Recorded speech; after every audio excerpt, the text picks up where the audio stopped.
الحمد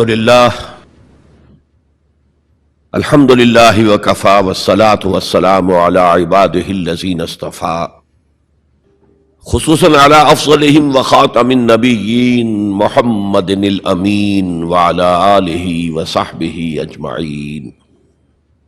اما بعد فقد قال اللہ تبارک وتعالی کما ورد فی سورة الحجرات: اعوذ باللہ من الشیطان الرجیم بسم اللہ الرحمن الرحیم. یا ایھا الناس انا خلقناکم من ذکر وانثی وجعلناکم شعوبا وقبائل لتعارفوا ان اکرمکم عند اللہ اتقاکم ان اللہ علیم خبیر.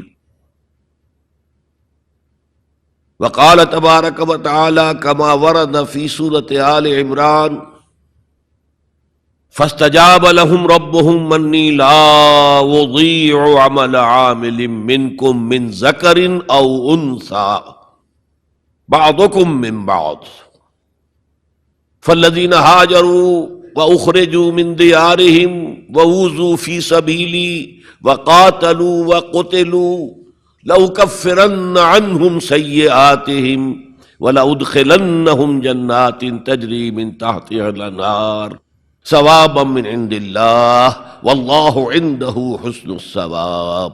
صدق اللہ العظیم.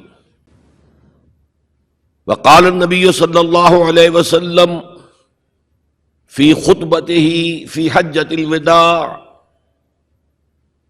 لا فضل لعربی علی عجمی ولا لعجمی علی عربی ولا لاسود علی احمر ولا لاحمر علی اسود الا بالتقوی کلکم بنو آدم وآدم من تراب او کما قال صلی اللہ علیہ وسلم. رب اشرح لی صدری ویسر لی امری واحلل عقدۃ من لسانی یفقہوا قولی. اللہم ربنا الہمنا رشدنا واعذنا من شرور انفسنا. اللہم ارنا الحق حقا وارزقنا اتباعہ وارنا الباطل باطلا وارزقنا اجتنابہ. آمین یا رب العالمین. معزز حاضرین اور محترم خواتین، السلام علیکم ورحمۃ اللہ وبرکاتہ. میری آج کی گفتگو کا عنوان اسلام کا معاشرتی اور سماجی نظام.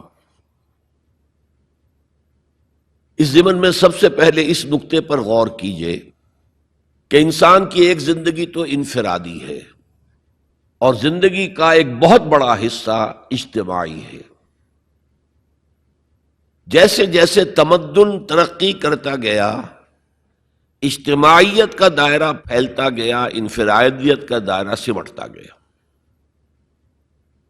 چنانچہ آج کو آپ کو معلوم ہے کہ کوئی ریاست ہے، اس کا دستور ہے، اس کا نظام ہے، تمام شہری اس میں جکڑے ہوئے. اور اب تو پوری دنیا جو ہے وہ ایک شہر کے مانند ہو گئی ہے، اور کہا جا رہا ہے کہ یہ گلوبل ولیج ہے، یہ تو ایک گاؤں کی شکل اختیار کر گیا. یہ جو انسان کا اجتماعی نظام ہے، اس کی 4 سطحیں ہیں. سب سے بنیادی سطح جو ہمیشہ سے ہے، چاہے انسان ابھی غاروں میں رہتا ہو، ابھی کوئی اور اجتماعی نظام کی شکل نہیں تھی، لیکن عائلی نظام، مرد اور عورت کا رشتہ، ان کے درمیان ازدواج اور اس سے اولاد کا پھیلنا، یہ اجتماعیت کی پہلی شکل ہے، جس سے کہ خاندان وجود میں آتے ہیں. اس سے ذرا اوپر چلیے تو خاندانوں کے مجموعے کا نام معاشرہ ہے، سوسائٹی ہے. ایک پہلو پھر اسی اجتماعی نظام کا معاشی نظام ہے. کمائی کے کیا ذریعے صحیح ہیں، کیا غلط ہیں، دولت کا کیا استعمال صحیح ہے، کیا غلط ہے. اور سب سے اوپر سیاسی نظام ہے. اب اگر آپ اس کو سمجھیں گے کہ ایک جیسے مثلث ہوتی ہے، نیچے بیس ہے، دونوں طرف سے زاویے جو ہیں اس کے دونوں اضلاع جا رہے ہیں، اوپر مل جاتے ہیں، تو سب سے بڑا جو انسان کی زندگی کا اجتماعی حصہ ہے وہ عائلی نظام ہے، پھر معاشرتی نظام ہے، پھر اس سے کمتر حیثیت معاشی نظام، سب سے کم ترین سیاسی نظام۔ میں یہ ساری باتیں کس لیے بتا رہا ہوں کہ قرآن مجید کا ہر طالب علم جانتا ہے کہ عائلی قوانین جس قدر تفصیل سے قرآن مجید میں بحث کی گئی ہے ان کے بارے میں، اس درجے میں معاشی قوانین کا بیان تو نہیں ہوا۔ سیاسی نظام تو کوئی اسلام نے دیا ہی نہیں، چند اصول دیے ہیں، اللہ کی حاکمیت، مسلمانوں کی خلافت، جہاں اللہ اس کے رسول کا کوئی حکم نہ ہو وہاں باہمی مشورے سے معاملہ طے کرنا، تین اصول ہیں، اللہ اللہ خیر صلی اللہ، ان الحکم الا للہ، اور انی جاعل فی الارض خلیفہ، یا داؤد انا جعلناک خلیفۃ فی الارض، اور امرہم شورا بینہم، جہاں اللہ اور اس کے رسول کا حکم نہیں ہے تو آپ اسمبلی کے ذریعے سے اس طرح چاہیں کاؤنٹنگ آف ووٹ سے، مشورے سے فیصلہ کر سکتے ہیں۔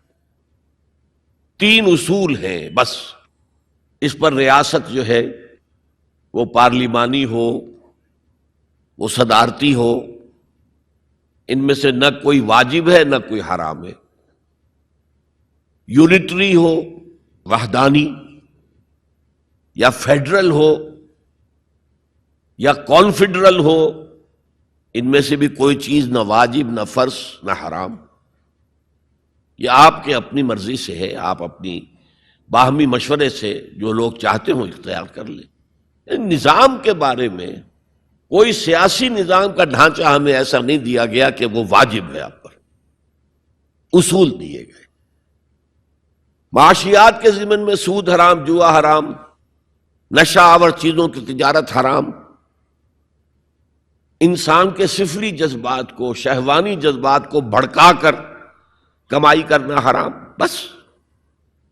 باقی میدان کھلا ہے، محنت کرو، جد و جہد کرو، کماؤ، جو تم کماؤ گے تمہارا ہوگا، البتہ ایک حد سے اوپر جاؤ گے زکوٰۃ لے لی جائے گی، تاکہ جو پیچھے رہ گئے ہیں ان کی ضروریات پوری کی جا سکے۔ جہاں آزاد معیشت ہوگی وہ ایسے ہی ہے جیسے کہ آزاد دوڑ ہو رہی ہے، اور جب دوڑ میں ظاہر بات ہے کہ آپ اگر تو انہیں رسے سے باندھ دیں گے تب تو نہ کوئی آگے رہا نہ پیچھے رہا، لیکن دوڑ کا فائدہ کیا ہے؟ دوڑ تو یہ ہے کہ ذرا وہ شخص جو تیز دوڑ سکتا ہو وہ نمایاں ہو۔ تو فری اکانومی جہاں بھی ہوگی، کوئی آگے نکل جائیں گے کوئی پیچھے رہ جائیں گے، تو پیچھے والوں کے بھی کچھ حقوق کا لحاظ کیا جائے۔ زکوٰۃ کیا ہے؟ تؤخذ من اغنیائہم ترد الی فقرائہم، ان کے امیروں سے وصول کی جائے گی، ان کے غریبوں کو دے دی جائے گی، بس یہی جو ہے اسلام کا معاشی نظام ہے۔ لیکن معاشرتی نظام پر بڑی بحثیں آئی ہیں، سورہ نور، سورہ احزاب، بہت مفصل، سورہ نساء، اور عائلی قوانین پر جو میں نے کہا تھا بالکل پہلے نیچے بیس ہے وہ اس مثلث کا، اس پر آپ دیکھتے ہیں کہ کئی رکوع، 3-4 رکوع تو سورہ بقرہ میں ہے، پھر سورہ نساء میں ہے، سورہ مائدہ میں ہے، پھر سورہ نور میں ہے، سورہ احزاب میں ہے، سورہ مجادلہ میں ہے، سورہ طلاق میں ہے، سورہ تحریم میں ہے۔ یہ عائلی قوانین تو بہت ہی تفصیل کے ساتھ بیان کیے گئے۔ حکمت کیا ہے کہ یہی تو ہے جڑ، بنیاد تو یہی ہے۔ اگر اسی بنیاد میں خرابی آ گئی تو خشت اول چونہد معمار کج، تا سریا می رود دیر کب دیوار کج، اگر پہلی اینٹ جو ہے دیوار کی ٹیڑھی رکھی گئی تو بناتے جائیے آپ، اوپر ٹیڑھ جائے گا آخر تک۔ اس لیے عائلی نظام کو سب سے زیادہ تفصیل کے ساتھ قرآن مجید میں بیان کیا گیا۔ اب دوسرا نقطہ دیکھیے، اسلام کے معاشرتی نظام کا جو اصل الاصول ہے، پہلی بنیادی بات جو ہے وہ کیا ہے؟ تمام انسان مرتبے میں برابر ہیں، پیدائشی طور پر کوئی انسان افضل نہیں، کوئی ارذل نہیں، کوئی اونچا نہیں، کوئی نیچا نہیں، پیدائشی طور پر اونچ نیچ ہوگی، وہ ہوگی ایکوائرڈ کریکٹرز کی وجہ سے، جو آپ نے حاصل کیا۔ آپ نے علم زیادہ حاصل کیا، آپ کی ایک عزت ہو جائے گی۔ آپ میں تقوی زیادہ ہے، خدا ترسی زیادہ ہے، آپ کی عزت کی جائے گی۔ آپ خادم خلق ہیں، آپ کی عزت کی جائے گی۔ لیکن یہ ساری چیزیں ایکوائرڈ ہیں، بعد میں انسان نے حاصل کی ہیں۔ پیدائشی طور پر کوئی انسان اونچا نہیں، کوئی انسان نیچا نہیں۔ یہ بڑا انقلابی پیغام ہے قرآن کا، اور یہ سمجھیے کہ پورے عالم انسانیت کے لیے، میں ابھی گواہی بھی آپ کے سامنے پیش کروں گا کہ عالم انسانیت میں پہلی مرتبہ یہ پیغام اسلام نے دیا۔ چنانچہ میں نے آیت آپ کو سنائی، یا ایھا الناس، یا ایھا الذین آمنوا نہیں، اے لوگو، انا خلقناکم، ہم نے ہی تم سب کو پیدا کیا، وجعلناکم شعوبا وقبائل، اور تمہیں قوموں میں اور قبیلوں میں تقسیم کر دیا۔ تمہاری رنگتیں مختلف ہیں، تمہارے ناک نقشے مختلف ہیں، تمہاری بولیاں مختلف ہیں۔ جعلناکم شعوبا وقبائل لتعارفوا، یہ صرف تعارف کے لیے ہے، یہ کوئی معیار نہیں ہے کہ یہ بلند ہے وہ کم ہے، فلاں نسل جو ہے اونچی ہے، فلاں نسل نیچی ہے، گورے جو ہیں اونچے ہیں اور کالے جو ہیں نیچے ہیں، یا مرد اونچے ہیں اور عورتیں نیچی ہیں۔ پیدائشی طور پر تمام انسان بالکل مساوی۔ اس اصول پر ہم نے بھی زیادہ غور نہیں کیا ہے۔ آپ جس معاشرے میں ہیں، یہاں پیدائشی طور پر برہمن اونچا ہے، شودر تو نیچا ہے۔ ویسے کوشش ہو رہی ہے، معاشرتی سطح پر کوشش ہو رہی ہے، قانونی سطح پر کوشش ہو رہی ہے کہ ان تصورات کو ختم کیا جائے۔ چنانچہ سب سے بڑھ کر یہ کوشش امریکن سوسائٹی میں ہوئی ہے۔ Any discrimination on the basis of the color of the skin is a crime۔ قانونی اور دستوری طور پر جتنا کچھ ہو سکتا تھا اس معاملے میں وہ امریکہ نے کیا ہے، لیکن آج بھی امریکہ میں کالے اور گورے کے درمیان دلی طور پر منافرت ہے۔ دلوں کو تو قانون نہیں بدل سکتا،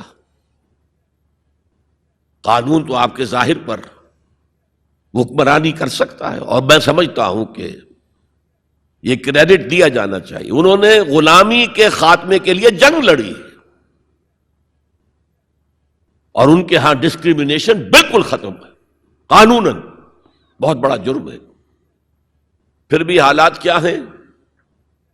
اگر کسی گوروں کی آبادی میں کوئی کالا افرو امریکن آ کر مکان خرید لیتا ہے تو اس آبادی میں جائیداد کی قیمت ایک دم گر جاتی ہے۔ اب وہ سارے گورے وہاں سے بیچ کے اپنے گھر باہر جا کے ٹاؤن شپس علیحدہ آباد کر لیتے ہیں، ان کے ساتھ رہنے کو تیار نہیں ہے۔ کون سا قانون روکے گا انہیں اس سے کہ آپ اپنا مکان نہیں بیچ سکتے، آپ کو یہیں رہنا پڑے گا؟ یہ تو کوئی بات نہ ہوئی۔ چنانچہ جو حضرات امریکہ آتے جاتے رہتے ہیں ان کے علم میں ہے کہ ہر بڑے شہر کا جو ڈاؤن ٹاؤن ہے وہ افرو امریکنز کے قبضے میں ہے۔ بالٹیمور میں چلے جائیے، واشنگٹن میں چلے جائیے، لاس اینجلس میں چلے جائیے، جہاں جائیں گے ڈاؤن ٹاؤن وہ افرو امریکنز کانوں کے قبضے میں ہے، اور سب لوگ باہر نکل کے انہوں نے اپنی بستیاں بسا لی ہیں گوروں نے۔ تو یہ صورتحال، اس میں قرآن مجید کہتا ہے کہ دیکھو لوگوں، تم میں کوئی بنیادی طور پر، پیدائشی طور پر، رنگت کی وجہ سے، نسل کی وجہ سے کوئی نہ افضل ہے نہ مفضول ہے، نہ کوئی اعلیٰ ہے نہ ادنا ہے، کلکم۔ اور اس پر میں نے جو پیش کی ہے گواہی مزید حضور کی حجۃ الوداع کے خطبے سے، لا فضل لعربی علی عجمی ولا لعجمی علی عربی ولا لاسود علی احمر ولا لاحمر علی اسود الا بالتقوی کلکم بنو آدم وآدم من تراب۔ کسی عرب کو کسی اجمی پر کوئی فضیلت حاصل نہیں، حالانکہ عربوں کی گھٹی میں پڑا ہوا تھا کہ ہم بہت افضل ہیں. نطق تو ہمارے پاس ہے، بات ہم کر سکتے ہیں، خطیب ہمارے ہیں، باقی دنیا تو عجمی ہے، گونگے ہیں یہ لوگ. عجم کے معنی کیا؟ گونگے.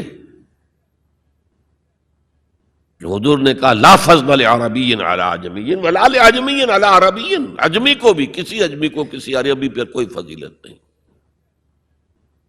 ولا لأحمر علی اسود، کسی سرخ روح کو، سفید اور سرخ رنگت والے کو کسی سیاہ فام کے اوپر کوئی فضیلت نہیں، نہ کسی سیاہ فام کو کسی گورے پر کوئی فضیلت ہے. میں نے شروع میں جب میں حدیث پڑھتا تھا تو میں حیران ہوتا تھا کہ کیا کوئی کالے بھی یہ سمجھتے ہیں کہ ہم گوروں سے افضل ہیں؟ امریکہ میں جا کے بھید کھلا، وہ تو کہتے ہیں ہم مکمل انسان ہیں، یہ تو کچے ہیں، پکے ہوئے ہی نہیں ابھی. مذاق اڑاتے ہیں ان کے ہاں جو ہے سفید چمڑی والوں کا شدید مذاق اڑتا ہے. تو حضور نے تو کہا تھا 1400 برس پہلے لولا لفضل لاسود علی احمر ولا لاحمر علی اسود، کسی گورے کو کسی کالے پر، کسی کالے کو کسی گورے پر کوئی فضیلت نہیں. کلکم بنو آدم، تم سب کے سب آدم کی نسل ہو. وآدم من تراب، اور آدم مٹی سے بنے تھے علیہ الصلوۃ والسلام. یہ جو نکتہ میں اتنے اہتمام سے بیان کر رہا ہوں، اس کے لیے میں گواہی اب دے رہا ہوں ایچ جی ویلز کی، نام سنا ہوگا آپ نے. وہ زیادہ مشہور تو ہے سائنٹیفک فکشن کے معاملے میں. اس نے اپنے زمانے میں ایسی کہانیاں لکھی، ایسے افسانے لکھے جو آنے والے دور میں سائنس کے جب کہ عروج ہونے والا تھا تو واقعات کے طور پر سامنے آنے والے تھے. سائنٹیفک فکشن، کہانیاں لکھنا، افسانے لکھنا سائنسی بنیادوں پر.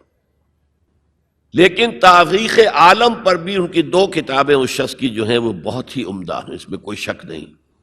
اے short history of the world, اور دوسری ہے a concise history of the world. Concise history of the world میں پہلے میں یہ بیان کر دوں کہ اس نے حضور پر بڑے کیچڑ اچھالا ہے. شاطم رسول جیسے آج رشدی ہے، یا بنگالی جو ہے تسلیمہ نسرین ہے، یا ایک اور بھی اٹھ کر آ گئی ہے اب، جس طرح وہ کیچڑ اچھالتے ہیں، جس طرح وہ حملے کرتے ہیں، رقیق حملے کرتے ہیں، ایسے ہی ایچ جی ویلز نے بھی کیے ہیں. یہ میں کس لیے بتا رہا ہوں؟ تاکہ یہ بات جو ہے واضح ہو جائے کہ وہ عقیدت مند نہیں ہے، حضور کا دشمن ہے. اور عربی کی ایک کہاوت یہ ہے کہ الفضل ما شہدت بہ الاعداء، دوست اور عقیدت مند تو تعریف کریں گے. کیا کسی مسلمان کے لیے ممکن ہے کہ حضور کی تعریف نہ کرے؟ بلکہ وہ نعتیں پڑھتے ہوئے غلوف بھی کر جائیں گے، کہیں سے کہیں پہنچا دیں گے. ہاں اگر دشمن تعریف کرے تو وہ بات ہے کہ جو قابل غور ہے. میں نے اس لیے اسٹیبلش کیا دشمن ہے، دوست نہیں ہے، عقیدت مند نہیں ہے. لیکن جو چیپٹر اس کا ہے حضور کی زندگی پر، اس کے آخر میں آ کر خطبہ حجۃ الوداع کا یہ حوالہ اس نے دیا، لا فضل لعربی علی عجمی ولا لعجمی علی عربی ولا لاسود علی احمر ولا لاحمر علی اسود الا بالتقوی. اور اس کے بعد جو اس کا ری ایکشن ہے، اس پر جو تبصرہ تھا کہہ رہا ہوں، اس کی وجہ بتا دوں گا بعد میں. معلوم ہوتا گھٹنے ٹیک کر کوئی شخص جو ہے اور سر جھکا کر خراج عقیدت پیش کر رہا ہے. ایگزیکٹ الفاظ یہ تھے اس کے، although the sermons of human equality, fraternity and freedom were said before also, and we find a lot of such sermons in Jesus of Nazareth, but it must be accepted that it was Muhammad sallallahu alayhi wasallam who for the first time in human history established a society based on these principles. کہ اگرچہ انسانی مساوات، اخوت اور حریت کے واس تو پہلے بھی بہت کہے گئے تھے، بہت کہے گئے تھے، بہت کہے گئے تھے. اب عیسائی ہونے کے باوجود کہتا ہے کہ مسیح ناصری، جیزس آف نازرت، حضرت عیسیٰ علیہ السلام کے ہاں بھی واس تو بہت ہے، لیکن ان اصولوں پر کوئی معاشرہ وہ قائم نہیں کر سکے. تاریخ انسانی میں پہلی شخصیت محمد کی ہے صلی اللہ علیہ وسلم، جس نے کہ ان اصولوں پر معاشرہ بالفعل قائم کر کے دکھایا۔ اچھا، اب آئیے اس کی اہمیت پر۔ اہمیت یہ ہے کہ آج جیسا کہ میں نے کہا تھا کہ دنیا سکڑتی جا رہی ہے، فاصلے تو کوئی ہے ہی نہیں، اب کوئی معنی ہی نہیں۔ جیسے حدیث میں آیا تھا کہ دجال بات کرے گا ساری دنیا میں سنی جائے گی، آج کوئی دجال صاحب جو ہے واشنگٹن سے تقریر کرتے ہیں اور پوری دنیا میں سنی جاتی ہے۔ اب جو یہ دنیا چھوٹی ہو رہی ہے تو اس کا ایک منطقی تقاضا یہ ہے، یہ جو نیو ورلڈ آرڈر کی بات ہے یہ منطقی ہے، کوئی ایک عالمی ریاست ہونی چاہیے۔ اب یہ چھوٹی چھوٹی ریاستیں، نیشن سٹیٹس وغیرہ، یہ تو لڑتی بھڑتی رہیں گی، اس نے اس کے اوپر چڑھائی کر دی، اس نے اس پر چڑھائی کر دی، تو ایک کوئی عالمی ریاست، گلوبل سٹیٹ قائم ہونی چاہیے۔ لیکن اس کے لیے بنیاد کہاں سے لائیں؟ انسانوں کو جوڑیں کیسے؟ وہ تو نسل کی بنیاد پر جو ہے کٹے ہوئے ہیں، رنگت کی بنیاد پر ان کے دلوں کے درمیان جو ہے بودھ ہے۔ انسانیت کو ایک کرنے والی یا ایک ڈوری میں پرونے والی شے کون سی ہے؟ کون سی ڈوری ہے؟ دیکھیے، انہی حالات کا تقاضا تھا، لیگ آف نیشنز قائم ہوئی تھی، لیکن چونکہ سارے فاصلے جو ہے خارج میں کم ہوئے ہیں، دلوں کے فاصلے جو کہ تو برقرار ہے، ناکام ہو گئی، ختم ہو گئی۔ اقبال نے اس کی موت کی پیشن گوئی کی تھی، بیچاری کئی روز سے دم توڑ رہی ہے، ڈر ہے خبر بد نہ میرے منہ سے نکل جائے، تقدیر تو مبرم نظر آتی ہے ولیکن پیران کلیسا کی دعا ہے کہ یہ ٹل جائے، کسی طرح لیگ آف نیشنز باقی رہ جائے۔ ختم ہو گئی، اب یونائٹڈ نیشنز ہے، بالفعل ختم ہو چکی، سپر پاورز کے مفادات کے تحت۔ اور اب تو وہ سپر پاورز بھی دو نہیں رہی، سپریم پاور جو ہے وہ یونائٹڈ نیشنز کی اکثریت روکنا چاہے وہ نہیں رکتی۔ عراق پر حملے کے معاملے میں کون ساتھ تھا ان کے؟ بائی پاس کیا، دفع ہو جاؤ، ہمیں کوئی حیثیت زبریت نہیں تمہاری۔ تو یہ بھی دم توڑ رہی ہے، یونائٹڈ نیشنز کا وجود کیا رہ جائے گا؟ بیچاری کئی روز سے دم توڑ رہی ہے۔ یہ عراق پر حملے کے ساتھ یہ ہے اس کا دم جو ہے عالم نزاع شروع ہو چکا ہے، ڈر ہے خبر بد نہ میرے منہ سے نکل جائے، تقدیر تو مبرم نظر آتی ہے، تو اٹل نظر آتا ہے کہ یہ فیل ہو جائے گا، ادارہ ختم ہو جائے گا۔ پیران کلیسا کی دعا ہے کہ یہ ٹل جائے، وہاں دعائیں ہو رہی ہیں کہ ابھی یہ برقرار رہے۔ اس پس منظر میں قرآن دو بنیادیں دیتا ہے کہ جو تمام انسانوں کو جوڑنے والی ہیں، ایک وحدت الہ، وحدت خالق، تم سب کا خالق ایک ہی ہے، اللہ۔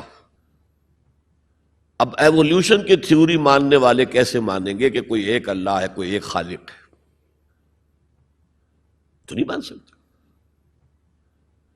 نمبر دو، تم سب ایک ہی جوڑے کی اولاد ہو، یا ایھا الناس انا خلقناکم، اے تمام انسانوں ہم نے تم سب کو پیدا کیا۔ وحدت خالق، وحدت الہ، اس پر سب جڑ جائیں گے آپس میں، ہندی ہو، چینی ہو، پاکستانی ہو، ایرانی ہو، امریکی ہو، کالے ہو، گورے ہو، پیلے ہو، سب اللہ کی مخلوق۔ اگر دل میں اللہ پر یقین ہے تو یہ پھر سارے جو فرق ہیں ایویپوریٹ ہو جائیں گے۔ ایک کالے حبشی کو جس کے گھنگریالے بال تھے، ہونٹ موٹے موٹے تھے، شین ادا نہیں کر سکتا تھا، اشہدو نہیں کہہ سکتا تھا، اشہدو کہتا تھا، بلال۔ اور حضرت عمر فاروق جو اسلام سے پہلے بڑے نیشنلسٹ تھے، اپنی قرشیت پر فخر، اپنے خاندان پر فخر، اور وہ عمر فاروق جبکہ وہ خلیفہ تھے حضرت بلال کا نام نہیں لیتے تھے سیدنا کے بغیر، سیدنا بلال، سیدنا بلال، سیدنا بلال۔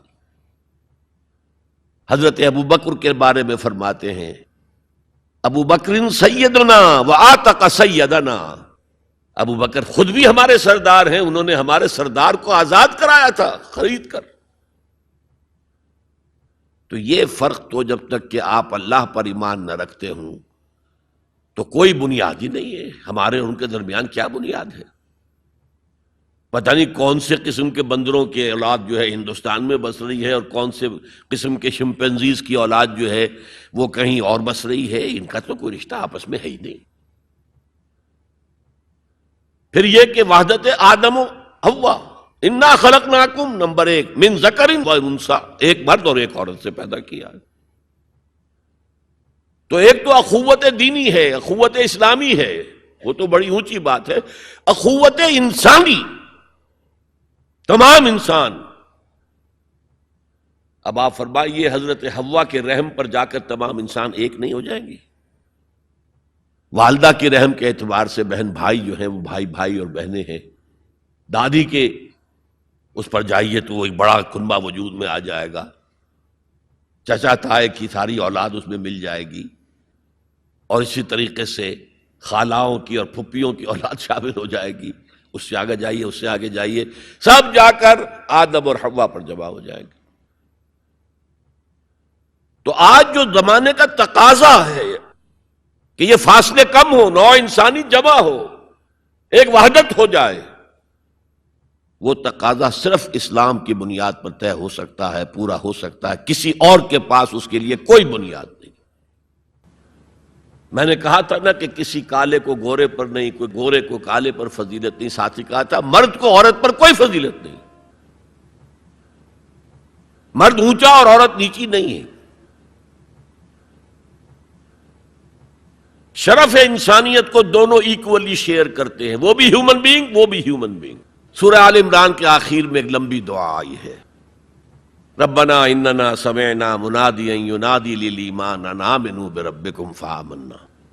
اے رب ہمارے، ہم نے ایک پکارنے والے کی پکار کو سنا کہ وہ ایمان کی صدا لگا رہا ہے، ایمان کی ندا لگا رہا ہے صلی اللہ علیہ وسلم کہ اپنے رب پر ایمان لاؤ. تو ہم ایمان لے آئے. ربنا فاغفر لنا ذنوبنا وکفر عنا سیئاتنا. تو پروردگار ہمارے گناہ بخش دے اور ہم سے ہماری برائیوں کو دور کر دے. وتوفنا مع الابرار، اور اپنے نیکوکار بندوں کے ساتھ ہمارا خاتمہ کیجو. ربنا وآتنا ما وعدتنا علی رسولک، اور پروردگار ہمیں وہ سب کچھ دیجو جس کا وعدہ تو نے اپنے رسولوں کے ذریعے کیا ہے. آپ نے فرمایا جنت اور یہ نعمتیں ہوں گی، ہمیں وہ سب کچھ دیجو. انک لا تخلف المیعاد، تو اپنے وعدے سے ہٹنے والا نہیں ہے. ہمیں یہ اندیشہ نہیں ہے. اندیشہ ہے تو یہ کہ ہم ان وعدوں کا مصداق ثابت ہو سکے یا نہ ہو سکے. تو اپنے فضل کرم سے ان کا مصداق ہمیں بنا دے. اب اس کا جواب سنیے. فاستجاب لهم ربهم انی لا اضیع عمل عامل منکم. ان کے رب نے ان کی دعا کو قبول کیا اور فرمایا میں تم میں سے کسی عمل کرنے والے کے کسی عمل کو ضائع کرنے والا نہیں ہوں. من ذکر او انثی، خواہ وہ مرد ہو خواہ عورت. بعضکم من بعض، تم ایک دوسرے ہی میں سے ہو نا. ایک ہی باپ کے نطفے سے بیٹا بھی ہے، بیٹی بھی ہے. ایک ہی ماں کے رحم میں پرورش پائی ہے بیٹے نے بھی بیٹی نے. تو اونچ نیچ کہاں سے آ جائے گی؟ کدھر سے آ جائے گی؟ بعضکم من بعض، ایک دوسرے میں سے ہو. فالذین ہاجروا، تو وہ لوگ جنہوں نے ہجرت کی. تو ہجرت صرف مردوں تو نے کی، عورتوں نے بھی کی. وَأُخْرِجُوا مِن دِيَارِهِمْ، جو اپنے گھروں سے نکالے گئے، ان میں مرد بھی تھے عورتیں بھی تھیں.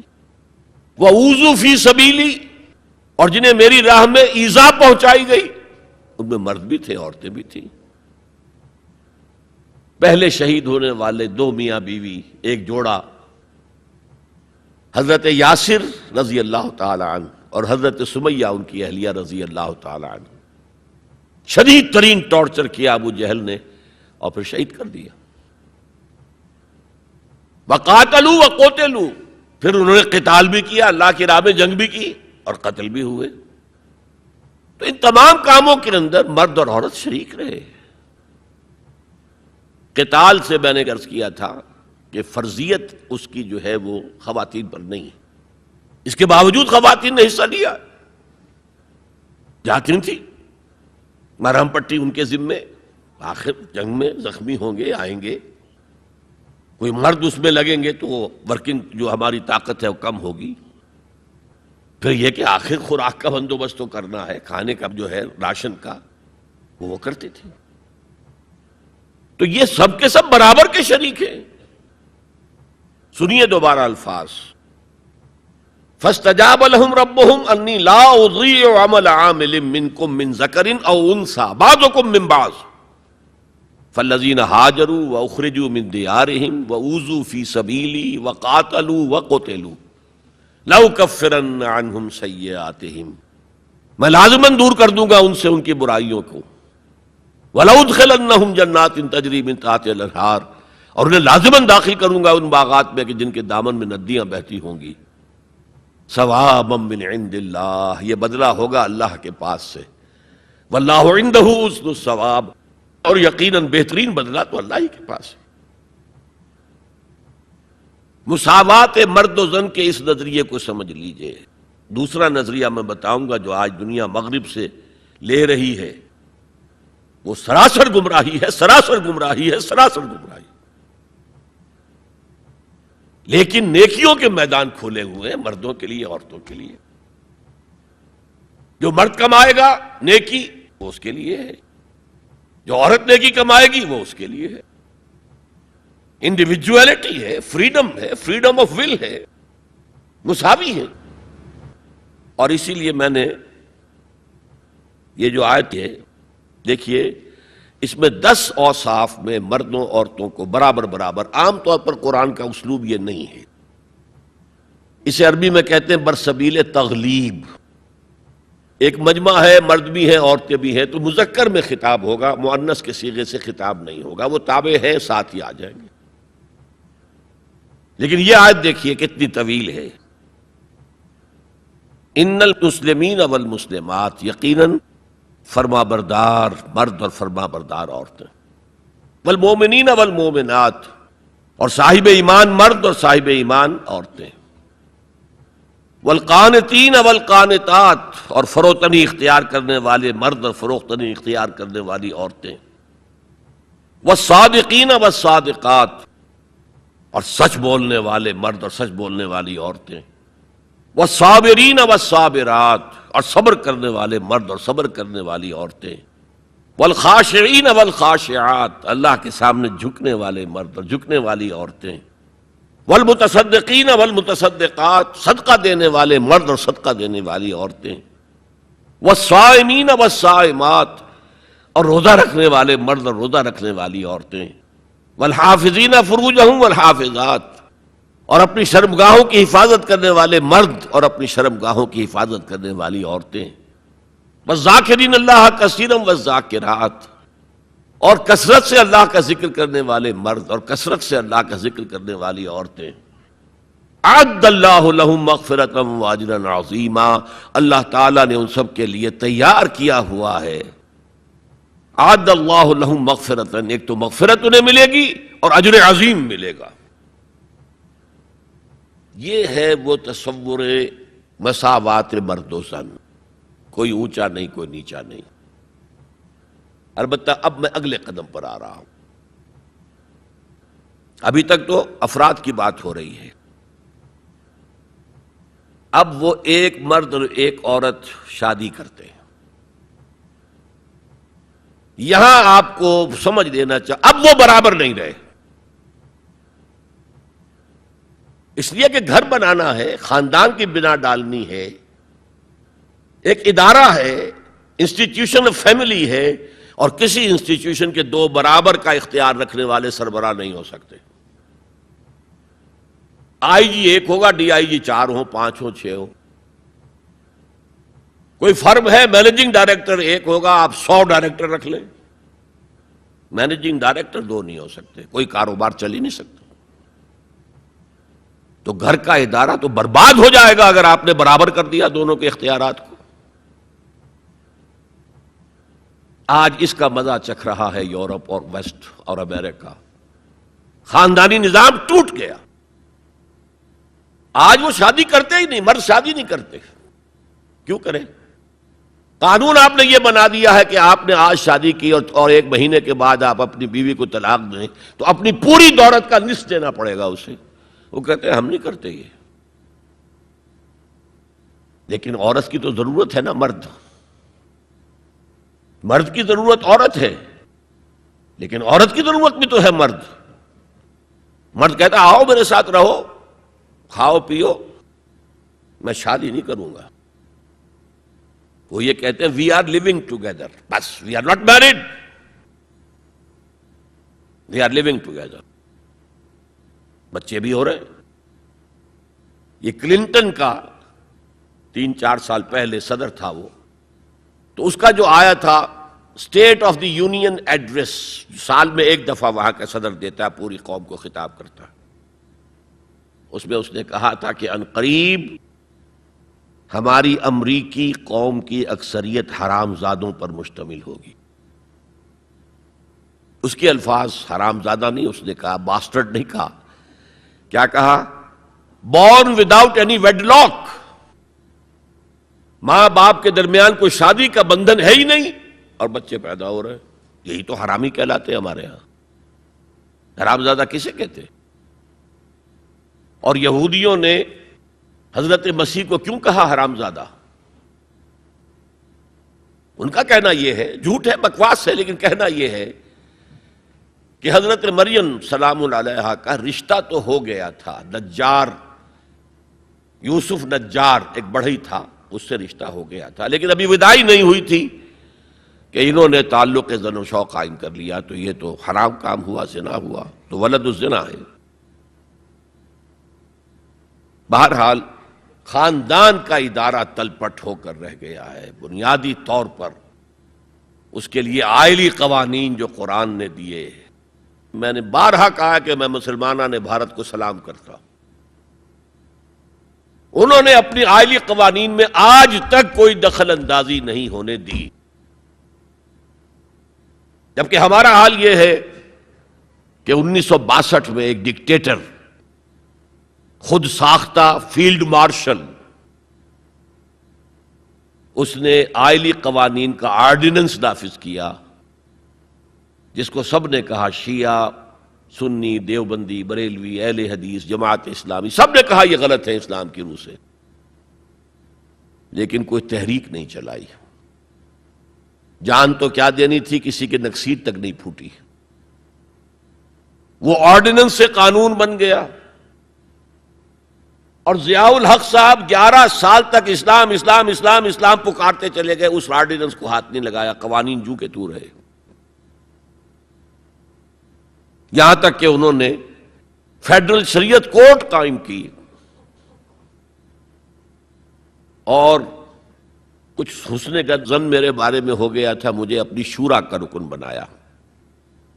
پہلے انہوں نے وزارت پیش کی تھی مرکزی، میں نے کہا نہیں جناب، میں ایک تو اس کا اہل نہیں ہوں، کبھی ان میدانوں میں گیا ہی نہیں، حکومت کے کوریڈورز میں میرا آنا جانا نہیں ہے، میں اس کا اہل نہیں ہوں. ثانیاً اصل حکومت فوج کی ہے، آپ نے ہمیں کرنے کچھ نہیں دینا، اور الزام ہم پر آئے گا. یہ ناکام ہوگا، اس لیے کہ اس سے پہلے کی ایک منسٹری تھی جس میں جماعت اسلامی اور جمعیت علماء اسلام کے وزراء تھے، اور ان دونوں کو داغدار کر کے اس نے نکال باہر کیا تھا. یہ کوئی کام نہیں کر سکے. بھائی کام تم کرنے دو تو کرے. تم تو کہتے ہو میری کانسٹیچوئنسی تو فوج ہے، یہ تو فوج کو راضی رکھنا ہے. بہرحال میں نے ان سے کہا تھا یہ ہے 2 جولائی سن 82 کی بات.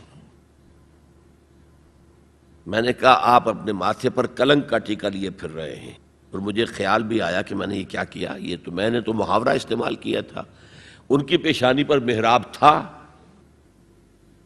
میں نے سوچا یہ ناراض ہو نہیں ہوا، وہ اس معاملے میں بہت ٹھنڈے آدمی تھے، بہت متحمل مزاج. کہلے کیوں کہہ رہے ہیں آپ یہ؟ میں نے کہا دیکھیے آپ نے فیڈرل شریعت کورٹ بنائی، اس میں اپنے ہینڈ پکڈ علماء رکھے. تقی عثمانی کس کا چوائس ہے؟ آپ کا. پیر کرم شاہ کس کا چوائس ہے؟ آپ کا. ملک غلام علی کس کا چوائس ہے؟ آپ کا. اور اس کورٹ کے بھی ہاتھ باندھ دیے. ویسے تو یہ 2 بیڑیاں پہنائی تھی اور 2 ہتھکڑیاں، لیکن میں اس وقت اپنی گفتگو کے حوالے سے صرف ایک کا ذکر کر رہا ہوں، آئلی قوانین پر بھی آپ کوئی بات نہیں کر سکتے۔ میں نے کہا یہ کیا؟ یہ تو انگریز نے نہیں چھیڑے تھے ہمارے، اور بھارت کا مسلمان آج تک اس کی حفاظت کر رہا ہے۔ میں نے کہا دیکھیے یہ غلام احمد پرویز نے بنوائے تھے جو منکر حدیث تھا، اور اس کا اثر تھا چونکہ وہ گورنمنٹ آف پاکستان میں ڈپٹی سیکریٹری تھا کسی مرکزی محکمے میں، وہ اس کے زیر اثر جو ہے ایوب خان نے وہ قوانین بنائے۔ اور میں نے کہا ضیاء الحق سے کہ وہ بھی زندہ ہے، ابھی زندہ تھے وہ عدالت میں آئے ثابت کر دیں کہ کتاب و سنت کے خلاف کوئی چیز اس میں نہیں ہے، میں خوش، میرا خدا خوش۔ میں یہ تو نہیں کہتا کہ جو میں کہوں وہ آپ کریں، لیکن آپ نے عدالت کے ہاتھ کیوں بند کیے؟ کہنے لگے کہ پھر ان خواتین کو کون مطمئن کرے گا؟ میں نے کہا اگر آپ کا سوچ کا انداز یہی ہے تو یہ میرا استعفیٰ حاضر ہے، میں آپ کی شورا میں نہیں بیٹھ سکتا، استعفیٰ دے کر آگے۔ میں جو حوالے سے بات کر رہا تھا وہ یہ کہ جب یہاں وہ ایجیٹیشن ہوا ہے، اور میں دلی میں تھا اور میں نے انگریزی اخبار میں فوٹو دیکھا تھا کہ جس قدر عظیم ایک جلسہ بمبئی میں ہوا تھا، کیپشن یہ تھا اخبار میں اے میمتھ گیدرنگ آف بامبے مسلمز، میمتھ، اور اس میں ظاہر بات ہے ایجیٹیشن کے اندر جانیں بھی دینی پڑی، سب کچھ ہوا۔ پھر حکومت نے گھٹنے ٹیک دیے کہ نہیں؟ اور صرف گھٹنے نہیں ٹیکے، راجیو کی یہ تقریر لوک سبھا کی ریکارڈ پر ہے کہ میں نے تو اس سے پہلے کبھی مطالعہ نہیں کیا تھا، اب اس مسئلے پر مطالعہ کیا ہے تو میں نے دیکھا ہے کہ جتنے حقوق اسلام نے عورت کو دیے کسی مذہب نے نہیں دیے۔ یہ بات ہے جو اسے ماننی پڑی، لیکن برابر آپ کر دیں گے تو خاندان کا ادارہ ختم ہو جائے گا۔ اسی لیے فرمایا گیا الرجال قوامون علی النساء فالصالحات قانتات حافظات للغیب بما حفظ اللہ۔ مرد حاکم ہیں عورتوں پر، نیک بیویاں وہ ہیں جو اپنے شوہروں کی اطاعت کرتی ہیں۔ ظاہر بات ہے کہ کوئی رائے ہے، اختلاف رائے ہو گیا ہے شوہر اور بیوی میں، بیوی دلیل سے سمجھا لے، اپیل سے سمجھا لے، جس طرح بھی سمجھا لے، منوا لے، ٹھیک ہے، اور نہیں تو اسے شوہر کی بات ماننی پڑے گی۔ فالصالحات قانتات، وہی لفظ جو ابھی آپ نے پڑھا، قانتین بل قانتات، فرما بردار مرد اور فرما بردار عورتیں۔ تو نیک بیویاں تو وہ ہیں جو اپنے شوہروں کی اطاعت گزار ہیں، اس سے وہ بانڈ جو ہے مضبوط رہتا ہے۔ پھر اسلام نے اتنا منصفانہ نظام کیا ہے قائم۔ میں نے آپ کے سامنے اقبال کا ایک مصرع پڑھا تھا، وہ جو ابلیس نے کہا کہ عصر حاضر کے تقاضاؤں سے ہے لیکن یہ خوف ہو نہ جائے آشکارا شر پیغمبر کہیں۔ زمانے کا تقاضا، یہ زمانہ ادھر جا رہا ہے، مجھے خطرہ ہے اسلام آئے گا جو آج بش کو خطرہ ہے، آئے گا چاہے اس سے پہلے لاکھوں مسلمان قتل ہو جائیں، چاہے اس سے پہلے کروڑوں مسلمان قتل ہو جائیں۔ تاتاریوں کے ہاتھوں بھی کروڑوں قتل ہوئے تھے، لیکن پھر تاتاریوں نے مسلمانوں کو فتح کیا تھا، اسلام نے تاتاریوں کو فتح کر لیا ہے۔ عیاں فتنہ تاتار کے افسانے سے پاسماں مل گئے کعبے کو صنم خانے سے۔ ہو سکتا ہے اب بھی ایسا ہو جائے، تو وہ ڈرتے ہیں کہ یہ نظام آئے گا، اس لیے اتنے خوف زدہ ہیں۔ جب اللہ نے مرد کو بنایا طاقتور زیادہ، اور عورت کا حسن یہ ہے کہ وہ نازک ہو۔ وہ کبھی کوئی حمیدہ پہلوان ہوتی تھی بھارت میں ایک، اس نے جو کہا تھا کہ میں اس سے شادی کروں گی جو مجھے پچھاڑ لے۔ میں کون پچھاڑے گا اس کو، خود ہی پچھاڑ جائیں گے وہ۔ تو عورت کا حسن تو نزاکت میں ہے، لہذا بھاری بوجھ اس پر نہیں ڈالے۔ ملک کا ڈیفنس مردوں کا ذمہ داری ہے، نان نفقے کی فراہمی مردوں کی ذمہ داری، عورت کی نہیں ہے۔ عورت کا کام ہے گھر میں رہے، شوہر کے لیے اچھا ماحول پیدا کرے. اب اگر دن بھر 8 گھنٹے عورت بھی کام کر کے آئی ہے، کسی باس نے بھی جھڑک دیا ہوگا، کچھ اور ہوگا، تھکی تھکائی اور طبیعت تقدر لے کر آئی ہے، مرد کا بھی یہی حشر ہے، گھر میں جائیں گے تو کیا ہوگا؟ لڑیں گے. لیکن گھر میں رہی ہو عورت، پھر بچے آ جاتے ہیں، 1 بجے آ گئے، ماں باپ دونوں آئیں گے شام کو 6 بجے، 7 بجے، 8 بجے. بڑے بڑے شہروں میں تو وہاں پر 2 گھنٹے تو لگتے ہیں گھر پہنچنے میں. یہ بچے کیا کریں گے؟ کس قسم کے تجربات کریں گے؟ کہ سارا بیڑا غرق ہو رہا ہے. عورت کے ذمہ نہیں ہے کام کرنا. کہتے ہیں مجبوری ہے. آپ اپنے سٹینڈرڈ آف لیونگ کو بڑھاتے جائیے، بڑھاتے جائیے، بڑھاتے جائیے، دونوں کی سر توڑ محنت کے باوجود آپ کا جو ہے تقاضا پورا نہیں ہوگا، اور اسی کو سکیڑ لیجئے. کمانا شوہر کا کام ہے، بیوی کا نہیں. اس کو اقبال نے کہا ہے کہ اسلام کا معاشرتی نظام 2 حصوں پر مشتمل ہے. حافظ ناموس زن، ایک تو عورت کی عصمت و عفت کی حفاظت. مرد آزماں، مرد کے اوپر چیلنج ہے، بھاری بوجھ تمہیں اٹھانے ہیں. مرد آزماں مرد آفرین، بھاری کام سارے مردوں کے لیے ہیں. عورت گھر میں رہے. اور آج بھی امریکہ میں جو اسٹے ایٹ مومز کہلاتی ہیں، وہ مائیں جو گھروں میں رہتی ہیں، ان کا بہت بڑا ان کا مقام ہوتا ہے، ان کے بچوں کی تربیت جو ہو سکتی ہے.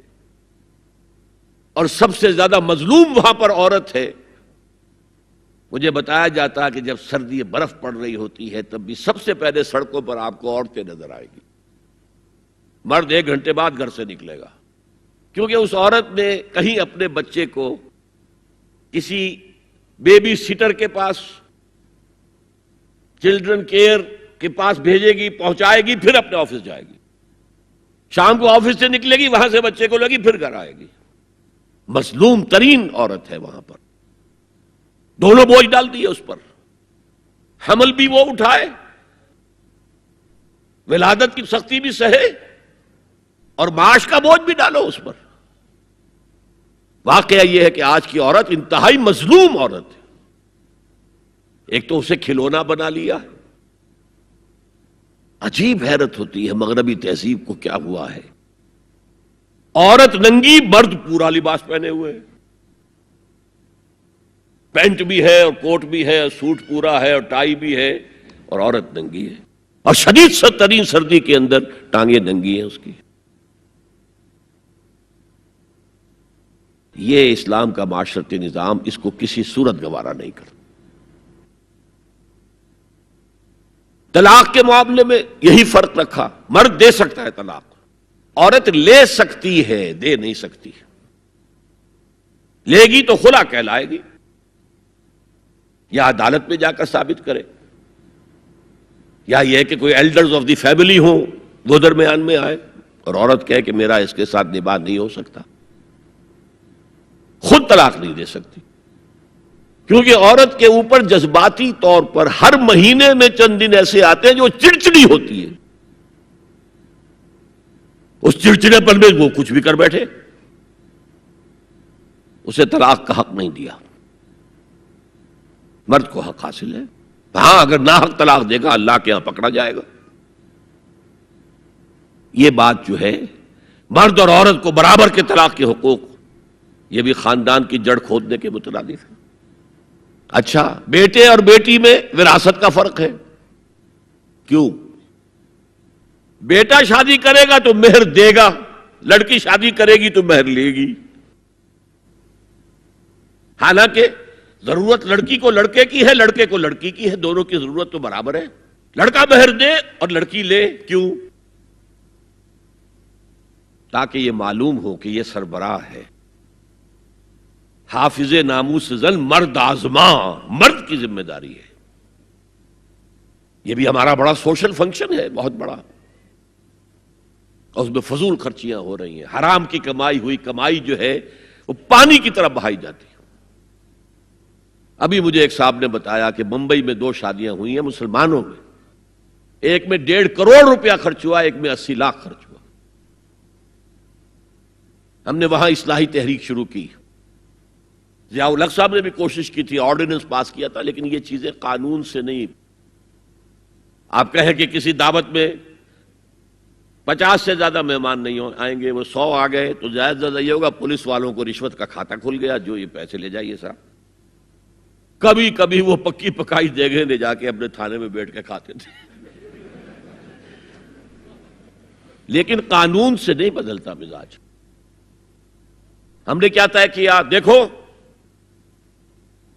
یہ ہے چٹان کی بنیاد. آپ کو بڑی اونچی بلڈنگ بنانی ہو تو دیکھنا پڑتا ہے چٹان نیچے بنیاد زمین کیسی ہے. تو بنیاد کیا ہے؟ آپ سادگی کرو سادگی کرو سادگی کرو، یہ واسطہ بے معنی ہے بالکل. اس لیے کہ غریب کی سادگی کچھ اور ہے، امیر کی سادگی کچھ اور ہے. سادگی کے ایک معنی تو نہیں ہے. لہذا کوئی جو ہے راک فاؤنڈیشن وہ تلاش کی جائے. وہ ہم نے کی تلاش. جو تقریب حضور سے صحابہ سے ثابت ہے ضرور کرو ضرور کرو ضرور کرو. عضوا علیہا بالنواجذ، اپنے دانتوں سے پکڑ لو اس کو.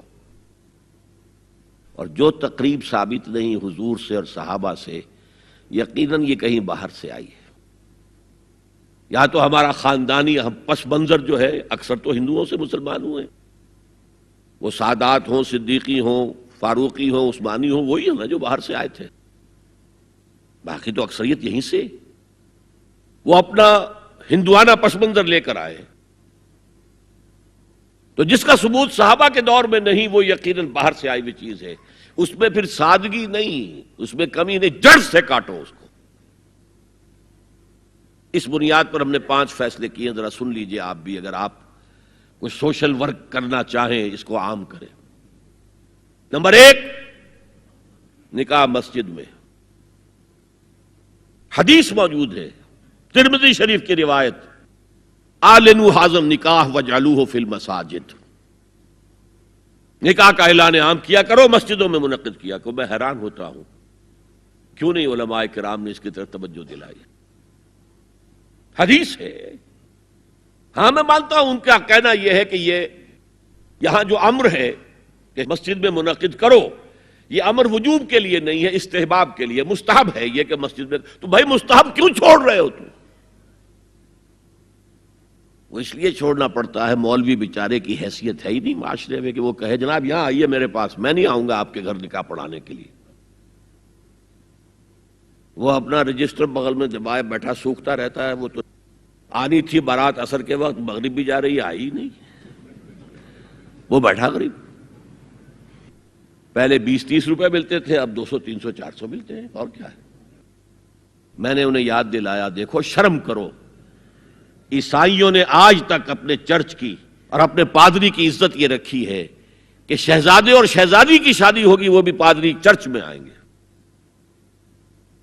شہزادے کی شادی ہو رہی ہے تو جو ان کی پارلیمنٹ کے ساتھ ہے چرچ، وہاں شادی ہوگی. وہاں پردہ نہیں ہے، لڑکا لڑکی دونوں آمنے سامنے کھڑے ہو کر قول و قرار کریں گے. ہمارے ہاں پردہ ہے تو اس لیے لڑکی کے گھر بھی جائیں گے تو لڑکی تو محفل میں نہیں آئے گی. لڑکی کا ایک وکیل ہوگا، وہ وکیل اجازت لے کر آئے گا، 2 اس کے گواہ ہوں گے، ان کے سامنے اجازت لی گئی، پھر وہ نکاح خواہ کو اجازت دیں گے، وہ نکاح پڑھا دیں گے. پہلی بات یہ ہو گئی کہ نکاح مسجد میں. نمبر 2، نکاح کے موقع پر کوئی دعوت طعام نہیں، کوئی ثابت نہیں. دعوت طعام صرف ایک ہے، وہ ولیمہ ہے. اور اس قدر معقول بات ہے،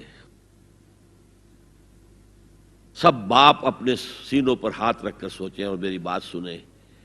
کیا بیٹی کو گھر سے رخصت کرنے کا وقت جو ہے وہ خوشی کا وقت ہوتا ہے؟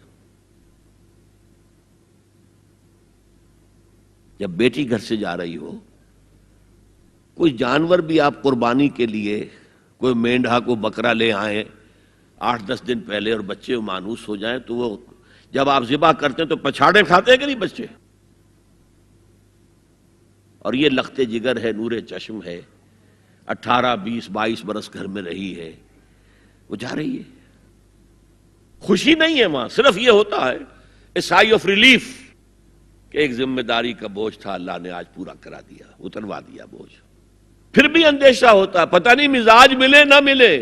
نئے ماحول میں جا رہی ہے، وہاں جا کر ایڈجسٹ ہو یا نہ ہو، اندیشے پھر بھی ہوتے ہیں ذہن کے اندر. تو ان سے مرغ پلاؤ کھانا اور متنجن کھانا کوئی معقول بات نہیں ہے. معقول بات کیا ہے؟ لڑکا، اس کا گھر آباد ہوا ہے، وہ ولیمہ کرے، اس پر باقاعدہ احادیث اولبو ولو بشاتن، ولیمہ ضرور کرو چاہے ایک ہی بکری ہو تمہارے پاس، ذبح کرو، کاٹو، کھلاؤ گوشت اپنے دوستوں کو، احباب کو. یہاں تک کہا کہ بیسا طعام الولیمہ، برا کھانا ہے ولیمے کا کہ اس میں غریبوں کو نہیں بلایا جاتا. ظاہر بات ہے مسلی کھلانے کے لیے تو ولیمہ نہیں ہوتا، اپنے احباب کو، دوستوں کو بلایا جاتا ہے. پھر بھی میں تم سے کہتا ہوں کہ جسے ولیمے کے لیے بلایا جائے وہ اگر نہیں جائے گا تو اللہ اور اس کے رسول کے حکم کی نافرمانی کرے. تو جس رسول نے اتنی تفصیل سے حکم دیا ہو ایک دعوت کا، وہ دوسری دعوت میں بھی خیر ہوتا نہ بیان کرتا. جب نکاح مسجد میں اور کوئی دعوت طعام نہیں تو بارات کا تصور خلاص. بارات کس بلا کا نام ہے؟ قرآن میں تو کوئی ذکر ہی نہیں، عربی میں یہ لفظ ہی نہیں. اجتماعی طرفین مسجد میں ہوا، نکاح ہوا.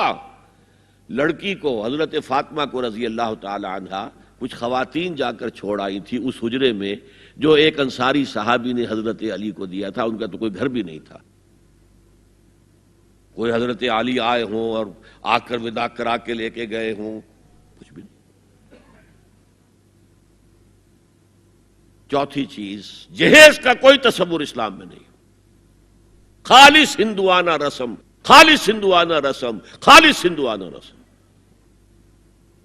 ہندوؤں میں کیوں ہے؟ وہ اس لیے ہے، معقول بات ہے کہ لڑکی کا وراثت میں کوئی حصہ ہے ہی نہیں. وہ تو جب گھر سے نکل رہی ہے کچھ دے دلا کے رخصت کر دو. دان دہیج یہ خیرات ہے، لڑکی کا حق کوئی نہیں ہے گھر پر. اسلام میں تو لڑکی وارث ہے. والد فوت ہوں گے، وراثت تقسیم ہوگی. والدہ فوت ہوں گی، کوئی ان کی ہے ملکیت، وہ تقسیم ہوگی. شادی کے موقع پر کوئی جہیز اسلام میں نہیں، قطعاً نہیں. غلطی سے حضرت فاطمہ کے جہیز کو جہیز کہہ دیا گیا. وہ جہیز کیا تھا؟ ایک پیسہ بھی حضور کے اپنی جیب سے نہیں تھا. اس شادی میں خاص بات کیا تھی کہ دولہا کے ولی بھی حضور ہی ہے. اور کون ہے؟ علی کا کون تھا مدینے میں؟ اور دلہن کے والد بھی حضور ہیں. اب حضور پوچھتے ہیں حضرت علی سے، تمہارے پاس مہر دینے کے لیے کچھ ہے؟ عرض کیا میرے پاس تو کچھ نہیں. وہ فقراء صحابہ میں سے تھے. فرمایا مہر تو دینا ہے. تمہارے پاس ایک زرہ ہوتی تھی؟ جی ہاں زرہ تو ہے. انہوں نے یہ سمجھا زرہ تو جہاد کے لیے ہے، کوئی وہ دولت تو نہیں ہے. فرمایا جاؤ اسے بیچو یا گروی رکھ کے قرض لے کر آؤ. وہ گئے، حضرت عثمان نے خرید لی اور کچھ دنوں کے بعد واپس کر دی ہدیتاً. یہ زرہ میں ہدیہ آپ کو کر رہا ہوں. اس وقت اگر کہتے چھوڑو علی، کہاں تو لو میں پیسے دے دیتا ہوں تمہیں، تو ان کی طبیعت پر بار ہوتا. اس پیسے سے حضور نے کچھ پیسے گھر بھیجے اندر، دلہن کو ذرا تیار کر دو. اور کچھ پیسوں سے وہ ایک گدا جس میں کھجور کی کھال بھری ہوئی تھی، اور 2 تکیے جس میں کھجور کی کھال بھری ہوئی تھی، ایک مشکیزہ، کنویں سے پانی تو لانا ہی ہے نا، ایک چکی، جو ہو یا گیہوں ہو پیسنا تو ہے نا، کوئی 1-2 برتن اور. اللہ اللہ خیر صلی اللہ. یہ تھا جسے جہیز کہتے ہیں، جس میں ایک پیسہ بھی حضور کا شامل نہیں ہے. وہ حضرت فاطمہ کا مہر تھا جسے بنایا گیا. ورنہ مدینے ہی میں دوسری آپ کی صاحبزادی کا نکاح حضرت عثمان سے بھی ہوا. کہیں ذکر ہے جہیز کا؟ حضرت عثمان کا گھر بھرا ہوا، ہر چیزیں موجود، وہاں تو کسی جہیز کا تذکرہ نہیں. بہرحال یہ شادی کو آسان کرو، زنا کو مشکل بناؤ. یہاں شادی کے لیے 9 من تیل ہوگا تو رادھا ناچے گی، ورنہ یہ کہ بڑی ہو رہی ہے، عمر ہو رہی ہے، سب کچھ ہو رہا ہے، لیکن کچھ تقاضے تو ہے نا، آخر کچھ تو کرنا ہوتا ہے نا. آخر کچھ نہ کچھ لوگوں کو تو کھانا کھلانا ہی ہوتا ہے نا، بارات تو آخر آئے گی ہی نا، کچھ نہ کچھ تو دینا ہی ہوگا، کچھ جوڑے کپڑے، کچھ یہ اسلام کا فلسفہ جو میں نے 4-5 باتیں آپ کو بتا، فلسفہ یہ ہے کہ لڑکی کے باپ پر 1 پیسے کا بوجھ نہیں، اس نے لڑکی پال پوس کے تمہارے حوالے کر دیا، اب اور کیا چاہتے ہو تم؟ سارا مرد آزماں مرد آفرین، مرد کو چیلنج دیا ہے، تم مرد ہو، مہر تم دو گے۔ اور سب سے بڑھ کر کیا ہو رہا ہے آج کل بھی ہوتا ہے، وہ ہمارے کچھ کام ہوتے ہیں اسلامی، وہ بھی ہے، کچھ وہی ہندوانہ پس منظر۔ نکاح کی محفل میں چھوارے کون لے کے آتا ہے جی؟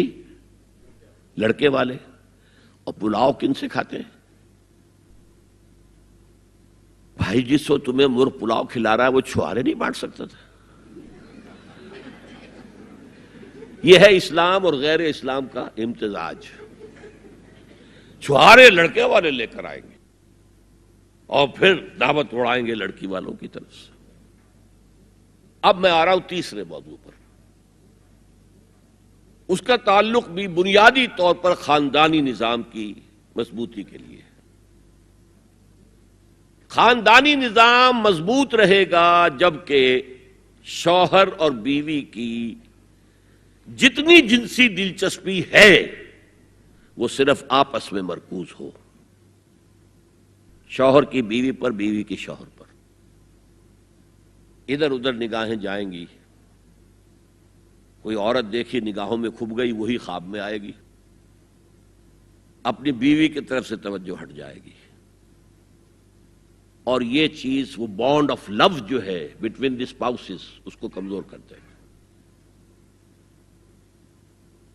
جنسی آوارگی نہ ہو، عورت کو چھپا کر رکھا جائے، وہ مستورات ہمارے ہاں کہلاتی تھی، مستورات۔ پردے کا جو احکام ہے اس جنسی بے راہ روی کو روکنے کے لیے، حسن کہتے ہیں عربی زبان میں قلعے کو، اور جو عورت ان تمام پردوں میں ہے، پردے کہہ رہا ہوں میں، ایک نہیں، اس کو محسنہ کہتے ہیں کہ وہ قلعے کے اندر ہے۔ یا تو وہ خاندان کے اندر رہ رہی ہے، بھائیوں کی اور باپ کی پشت پناہی حاصل ہے اسے، وہ اس کی عصمت و عفت کے محافظ ہیں، یا وہ شوہر کے گھر میں آ گئی ہے تو وقرن فی بیوتکن، اپنے گھروں کے اندر رہو وقار کے ساتھ، تو وہ ایک قلعے کے اندر ہے، محسنات۔ اب دیکھیے اس زمانے کی منافقت سب سے بڑی کیا ہے۔ ایک طرف نفسیات میں کہتے ہیں کہ فرائیڈ بابا آدم ہے جدید نفسیات کا، اور وہ کہتا ہے کہ انسانوں میں سب سے بڑا جذبہ، سب سے بڑا موٹیو جنسی ہے۔ اللہ نے بڑی کشش رکھی ہے، مرد میں عورت کے لیے، عورت میں مرد کے لیے، لیکن عورت پیسیو ہے مزاجن، وہ اقدام نہیں کرتی، آگے نہیں بڑھتی، مرد اقدام کرتا ہے، آگے بڑھتا۔ یہ جو کشش ہے،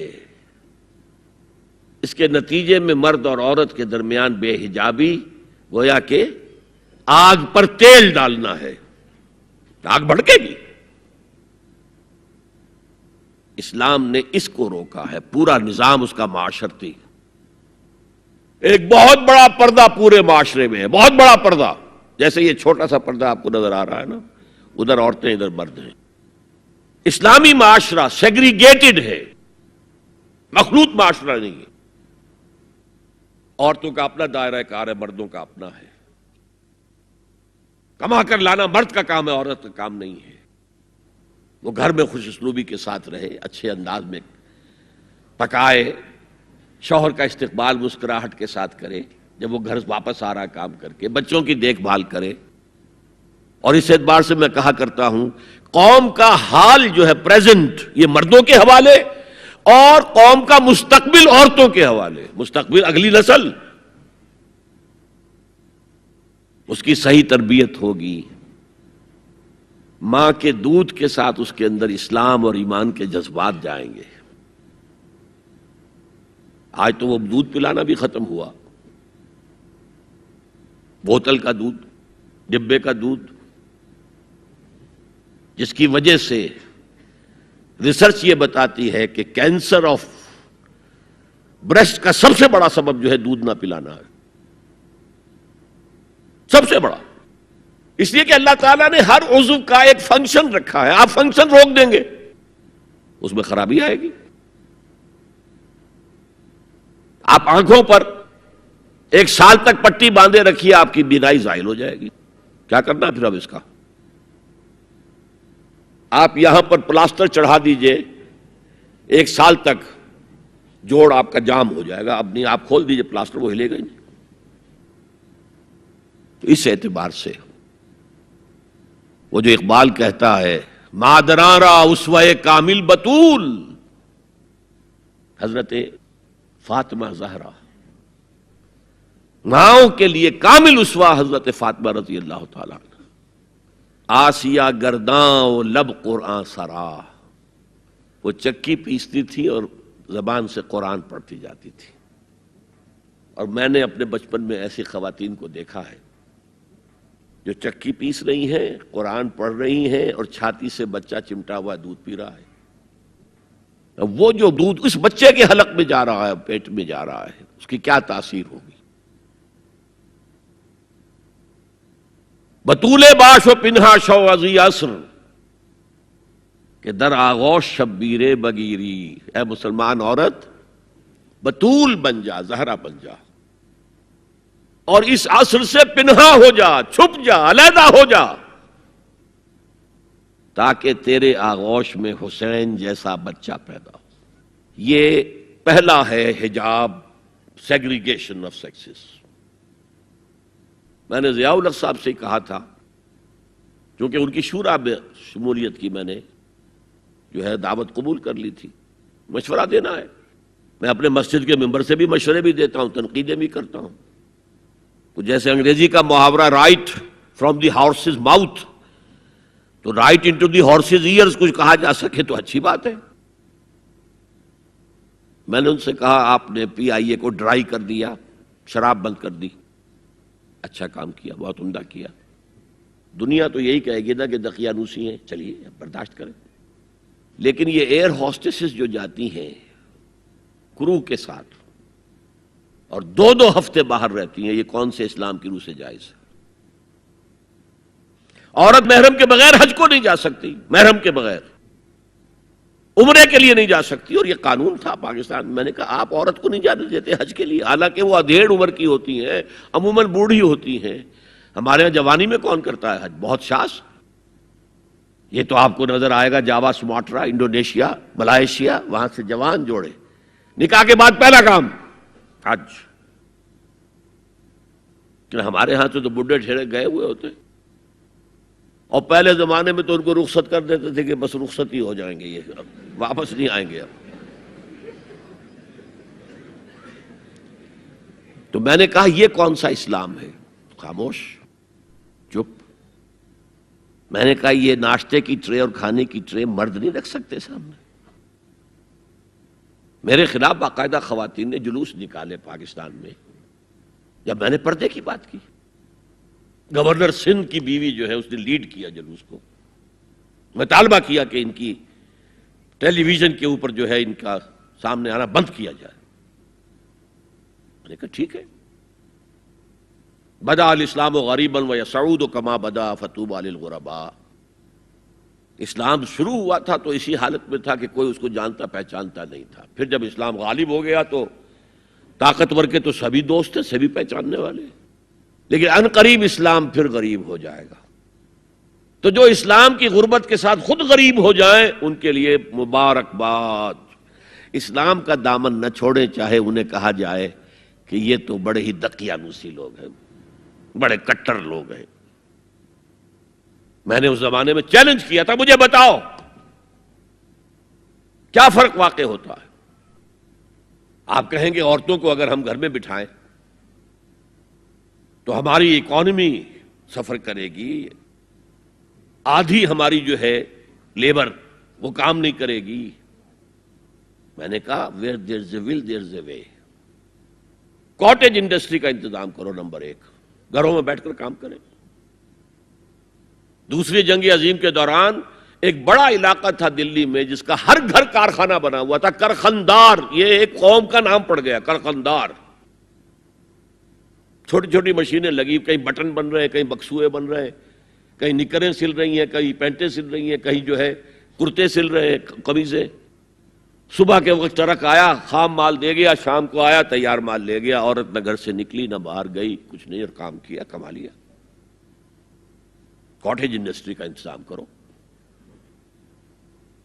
اسی طریقے سے ایسے یونٹ بناؤ انڈسٹریل جس میں عورتیں کام کریں، عورتیں سپروائز کریں، ورکنگ آورز کم رکھو تاکہ وہ اپنے گھر کا کام بھی کر سکیں۔ کرو۔ عورتوں کے ہسپتال میں عورتیں مرد، عورتیں مریض، عورتیں ڈاکٹر، عورتیں مریض، عورتیں نرسز۔ مردوں کے ہسپتال میں فیمیل نرسز کا کیا کام ہے؟ کیا میل نرسز نہیں ہوتے؟ اور کیا آرمی کے اندر جو فارورڈ یونٹس ہوتے ہیں کہ جو جاتے ہیں محاذ کے اوپر، ان میں کوئی عورت نرس جاتی ہے؟ میل نرسز جاتے ہیں، حالانکہ سب سے زیادہ نرسنگ کی ضرورت وہاں ہوتی ہے۔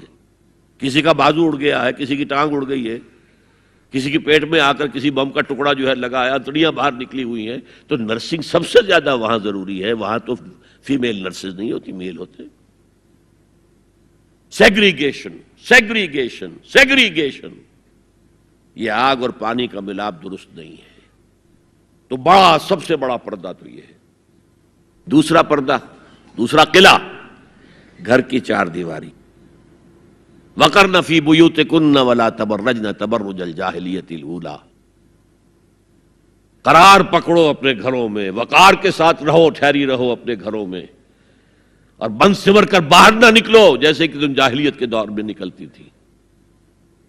اس کو ہمارے ماڈرن لوگ کہہ دیتے ہیں یہ تو صرف ازواج مطہرات کے لیے تھا، اس سے بڑی جہالت کوئی نہیں ہو سکتی۔ دیکھیے ایک نکتہ، یہ شاید پہلے کبھی آپ کے ذہن میں نہ آیا ہو،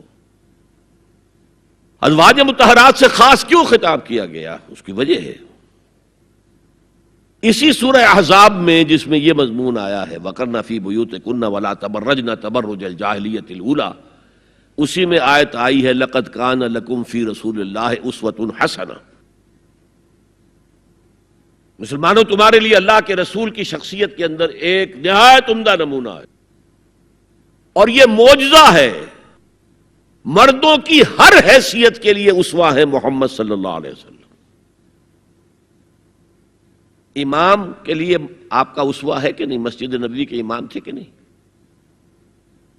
مبلغ کے لیے ہے کہ نہیں؟ سب سے بڑا کام تو آپ کا تبلیغی تھا۔ مزکی اور مربی کے لیے ہے کہ نہیں؟ باپ کے لیے ہے یا نہیں؟ شوہر کے لیے ہے یا نہیں؟ سپہ سالار کے لیے ہے یا نہیں؟ قاضی القضات کے لیے ہے یا نہیں؟ مرد کی ہر حیثیت کے لیے اسوہ ہے۔ آخر عورت کی نسوانی زندگی کے لیے تو حضور رسوا نہیں بن سکتے، یہ خلا ہے۔ مرد کے لیے کامل اسوہ، عورت کے لیے بھی اسوہ، لیکن اس کی خاص نسوانی زندگی کے لیے اسوہ نہیں۔ اس خلا کو پر کیا ازواج مطہرات سے۔ لستن کاحد من النساء، اے محمد کی بیوی تم عام عورتوں کے مانند نہیں ہو۔ پھر جو احکام دیے گئے ہیں وہ سب کے لیے ہیں، لیکن اس میں چیریٹی بگنز ایٹ ہوم، گھر سے شروع کرو۔ سب سے پہلے خواتین، حضور کی بیویاں جو ہے وہ مخاطب ہیں۔ اور اے مسلمانوں، اگر حضور کی بیویوں سے کوئی چیز مانگنی ہو تو حجاب کے پیچھے سے مانگو، رو در رو مت ہو۔ فَاسْأَلُوهُنَّ مِنْ وَرَاءِ حجاب، یہ دوسرا قلعہ ہو گیا۔ حافظ ناموس زن، مقصد کیا ہے؟ عورت کی عزت، عورت کی عصمت، عورت کی عفت کی حفاظت۔ تیسرا جسے ہم ستر کہتے ہیں، عورت گھر میں بھی ہے، گھر میں ہے، اور وہاں صرف محرم آئیں گے، نامحرم نہیں آئیں گے. محرموں کی اتنی لمبی لسٹ دی گئی ہے، اللہ نے کس لیے دی ہے؟ کیا قرآن مجید میں لفاظی ہے؟ ایک ایک لفظ گنجینہ معنی کا طلسم اس کو سمجھیو جو لفظ کے غالب میرے اشعار میں آوے. غالب نے تو تعلی کی ہے، اللہ کے کلام میں تو یہ بات صحیح ہے نا. گھر کے اندر نامحرم نہیں آئے گا. گھر میں اگر وہی ایک بیٹی تھی جو آپ نے اپنے داماد کو دے دی ہے اور کوئی اور بیٹی نہیں ہے تو داماد گھر میں آ سکتا ہے ورنہ نہیں آ سکتا. سالی سے اس کا پردہ ہے، دیور سے بھابھی کا پردہ ہے، چچا زاد بھائی بہنوں کا پردہ ہے. چچا سے پردہ نہیں ہے، ماموں سے پردہ نہیں ہے، چچا زاد پردہ ہے، ماموں زاد پردہ ہے، خالہ زاد پردہ ہے، پھوپھی زاد پردہ ہے.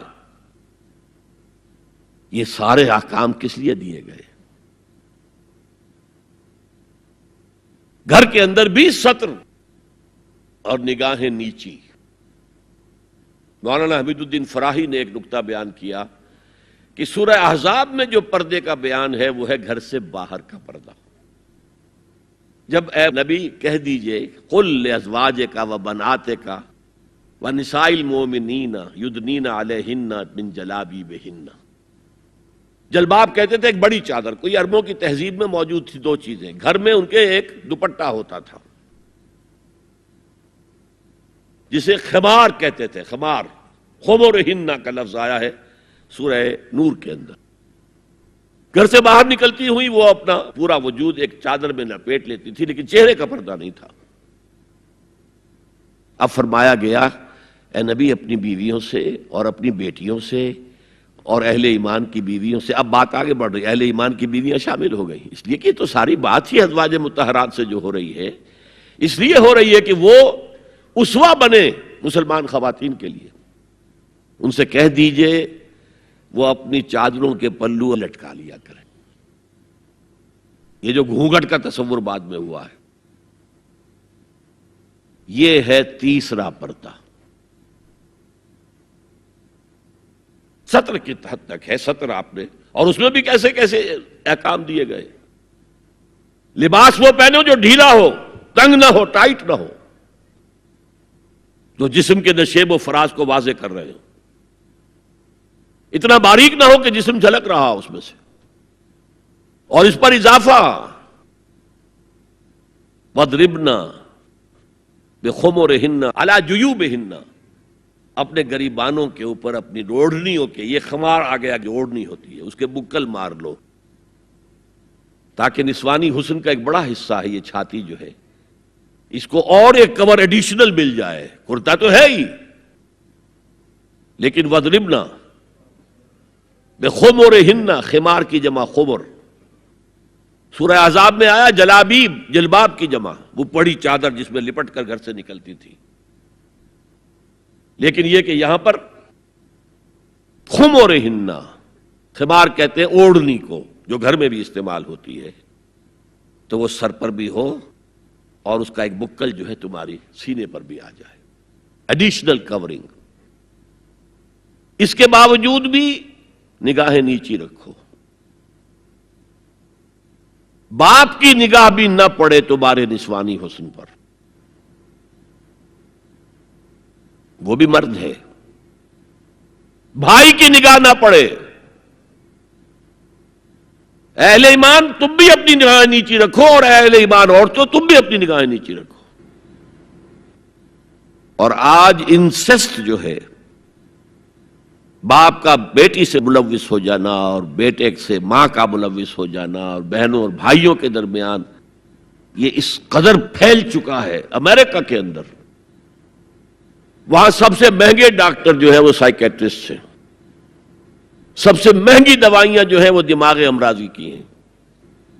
اور وہ سائیکیٹرسٹ کہتے ہیں کہ انسسٹ جو ہے، حرام رشتوں کے اندر جو ہے اگر زنا کا معاملہ ہو رہا ہو تو یہ سب سے بڑا سبب ہے دماغی امراض کا اس معاشرے کے اندر. فطرت کے خلاف جو کام ہوتا ہے، طبیعت یہ بات تو کرتی ہے نا، شوق تو ہوتا ہے، پھر دماغی توازن کھو بیٹھتے ہیں. یہ ہے 3 پردے ہیں مسلمان عورت کے، جس کو آج بالکل ختم کرنے پر مغرب تلا ہوا ہے، اس لیے کہ کسی بلی کی دم کٹ جائے تو وہ چاہے گی کہ سب کی کٹ جائے۔ ان کا بیڑا غرق ہو چکا ہے، ان کی تہذیب ختم ہو چکی ہے، تہذیب نہیں ہے آج ان کے پاس، خاندانی نظام ختم ہو چکا ہے۔ بوڑھے والدین کو لے جا کے اولڈ ہاؤسز کے اندر پھینک دیا اور وہ سال بھر ترستے رہتے ہیں، کوئی نہ بیٹا آتا ہے نہ بیٹی آتی ملنے، بس ٹھیک ہے نا، ہم نے فریج دے رکھا ہے، سب کچھ سامان وہاں پہ ہوتا ہے، ٹیلی ویژن دے رکھا ہے، اپنا وقت گزاریں، اپنے بیٹوں بیٹیوں کو دیکھنا نصیب نہیں ہے۔ اب تو یہاں تک نوبت آئی ہے کہ پہلے کم سے کم یہ ہوتا تھا کہ کرسمس پر یقینی ہو جاتا تھا کہ بیٹا بیٹی ملنے آئیں گے، اب وہ بھی نہیں ہے۔ خاندانی نظام کیسے قوی ہوگا؟ لڑکا ایک خاص عمر کا ہوا، جاؤ اب نکلو گھر سے، اب جاؤ اپنی کوائی کرو اور کھاؤ، ہم سے معاملہ ختم ہے۔ لڑکی جاؤ، تو ظاہر بات ہے کہ لڑکا لڑکی بھی پھر وہی کریں گے، بعد میں اٹھا کر پھینکیں گے آپ کو، گھر میں نہیں رکھ سکتے، ہماری آزادی میں مخل ہوتے ہیں۔ تو معاشرتی نظام، میں نے آپ سے عرض کیا، پہلا اصول کیا تھا؟ تمام انسان مساوی، اور اس پر گواہی میں نے کس کی دی؟ شاتم رسول ایچ جی ویلز کی۔ اس میں ایک وضاحت رہ گئی تھی، جو تازہ ایڈیشن اب مارکیٹ میں ہے اس میں سے یہ پیسج نکال دیا گیا ہے جو میں نے آپ کو سنایا۔ جو نئے ایڈیٹرز ہیں ان کے حلق سے یہ کڑوی گولی نہیں اتری کہ ایچ جی ویلز کا یہ جملہ بھی شامل رہنے دیا جائے، نکال دیا گیا۔ تو ایسا نہ ہو کہیں آپ جدید کوئی ایڈیشن دیکھیں اور اس میں تلاش کریں، نہ ملے تو آپ سمجھیں کہ میں نے کوئی غلط بات آپ سے کہی ہے۔ لائبریریوں میں پرانے ایڈیشن مل جائیں گے، جائیے اور دیکھیے، a concise history of the world میں جو حضور کا چیپٹر ہے کھول کر پڑھیے، آپ کو مل جائے گا جملہ۔ Although the sermons of human equality, fraternity and freedom were said before also, and we find a lot of such sermons in Jesus of Nazareth, but it must be accepted that it was Muhammad sallallahu alaihi wasallam who for the first time in human history established a society based on these principles. اور یہ مساوات انسانی مرد اور عورت کے درمیان بھی ہے، فرق انتظامی ہے، سو نوٹ کر دیجئے۔ ایک دفتر میں ایک افسر ہے، ایک کلرک ہے، ایک چپڑاسی ہے، بحیثیت انسان برابر ہے، اس انتظامی سٹرکچر میں تو برابر نہیں ہے۔ آفیسرز کے اختیارات کیا ہیں، چپڑاسی کے کیا ہیں، کلرک کے کیا ہیں، حالانکہ ایز سٹیزنز آف اسٹیٹ برابر ہے، ایک ووٹ اس کا ایک ووٹ اس کا ہے۔ کیا آفیسر کے 4 ووٹ ہیں؟ چپڑاسی کا 1 ہے؟ نہیں، 1 ووٹ برابر ہے۔ As citizens of the state they are equal, لیکن جہاں کام کر رہے ہیں وہاں تو ایکول نہیں ہے۔ یہ فرق ہے کہ جس کو دنیا ایکسپلائٹ کر رہی ہے، حالانکہ اس سے زیادہ لاجیکل بات اور کوئی نہیں ہو سکتی۔ ایک خاندان کا ایک سربراہ، کسی انسٹیٹیوشن کا ایک ہی سربراہ ہوگا، وزیر 10 رکھ لے، پرائم منسٹر تو 2 نہیں ہو سکتے، پرائم منسٹر 1 ہوگا، نائب صدر 10 رکھ لے، صدر تو 1 ہی ہوگا۔ انتظامی ہے، یہ نہیں ہے کہ عورت گھٹیا ہے، نہیں، مرد اور عورت مساوی ہے۔ آج میں آپ کو بتاتا ہوں کہ کتنی بڑی سازش اس وقت اس نظام کے خلاف ہو رہی ہے۔ دجالی فتنہ جو ہے، دجال اکبر جب آئے گا، ابھی میں اس کی بات نہیں کر رہا ہوں، ایک علیحدہ ایشو ہو جائے گا۔ دجالی فتنہ آ چکا ہے۔ جیسے حضور نے ایک مرتبہ رمضان مبارک کی آمد سے قبل شعبان کے آخری دن خطبہ دیا۔ خطبہ کیا تھا؟ یا ایھا الناس قد اظلکم شہر عظیم شہر مبارک، اے لوگوں تم پر ایک عظمتوں والا اور برکتوں والا مہینہ سایہ فگن ہو گیا ہے۔ آیا تو نہیں ابھی، شعبان کا دن ہے، سایہ آ گیا ہے۔ یہ انگریزی کے محاورے سے بات سمجھ میں آئے گی، coming events cast their shadows before. اسی طرح وہ شخص دجال تو ابھی نہیں آیا، دجالیت پوری آ چکی ہے۔ اور میں اس کا ذکر کر چکا ہوں لاہور میں ایک تقریر میں، 3 لحاف. جیسے ملیریا کا جب حملہ ہوتا تھا، اب تو بہت کم ہو گیا ملیریا، تو جو سردی چڑھتی تھی، کپ کپی ہوتی تھی، ایک رضائی ڈال دیجئے، دوسری ڈال دیجئے، تیسری ڈال دیجئے، تو 3 رضائیاں یا 3 لحاف گلوب کے گرد لپٹ گئے. دجالیت کے 3 شیڈز. سب سے اوپر سیکولرزم، سیاست سے، ریاست سے، سیاسی نظام سے، معاشرتی نظام سے، عدالتی نظام سے، قانون سازی سے کسی مذہب کا کوئی تعلق نہیں. آج پوری دنیا میں سیکولرزم ہے، تمام مسلمان ممالک میں سیکولرزم ہے. یہ دجالیت کا عظیم ترین کارنامہ ہے. بات لمبی نہ ہو تو میں صرف عرض کر دوں، یہ یہودیوں کی ایجاد ہے. یہودیوں نے امریکہ کا $1 بل، $1 کا نوٹ جو ہے ڈیزائن کیا ہے. بینکرز تو وہی تھے نا، اور آج بھی اصل طاقت بینکرز کے پاس ہے. امریکی حکومت $1 کی جو ہے ٹریلینز آف ڈالرز کی مقروض ہے بینکوں کی، اور بینک یہودیوں کے. اس آپ نے کبھی دیکھا ہو $1 بل، احرام مصر کی تصویر بنی ہوئی؟ کیا تعلق ہے امریکہ کا احرام مصر سے؟ اوپر ایک آنکھ بنی ہوئی ہے، دجال کی وہ ایک آنکھ کانی. نیچے کیا لکھا ہے؟ آرڈس نووس سیکولورم، نیو سیکولر آرڈر ہم نے قائم کرنا ہے دنیا میں. یہ 1776 کی بات ہے، اور 1991 میں پہلی مرتبہ صدر بش کی زبان سے الفاظ نکلے تھے، اس کے باپ کی زبان سے، جو موجودہ بش ہے، بش سینئر نے. اب دنیا میں نیو ورلڈ آرڈر قائم ہوگا. اصل میں وہ کس کا خیال ہے؟ یہود کا ہے. This new world order is going to be Jew world order.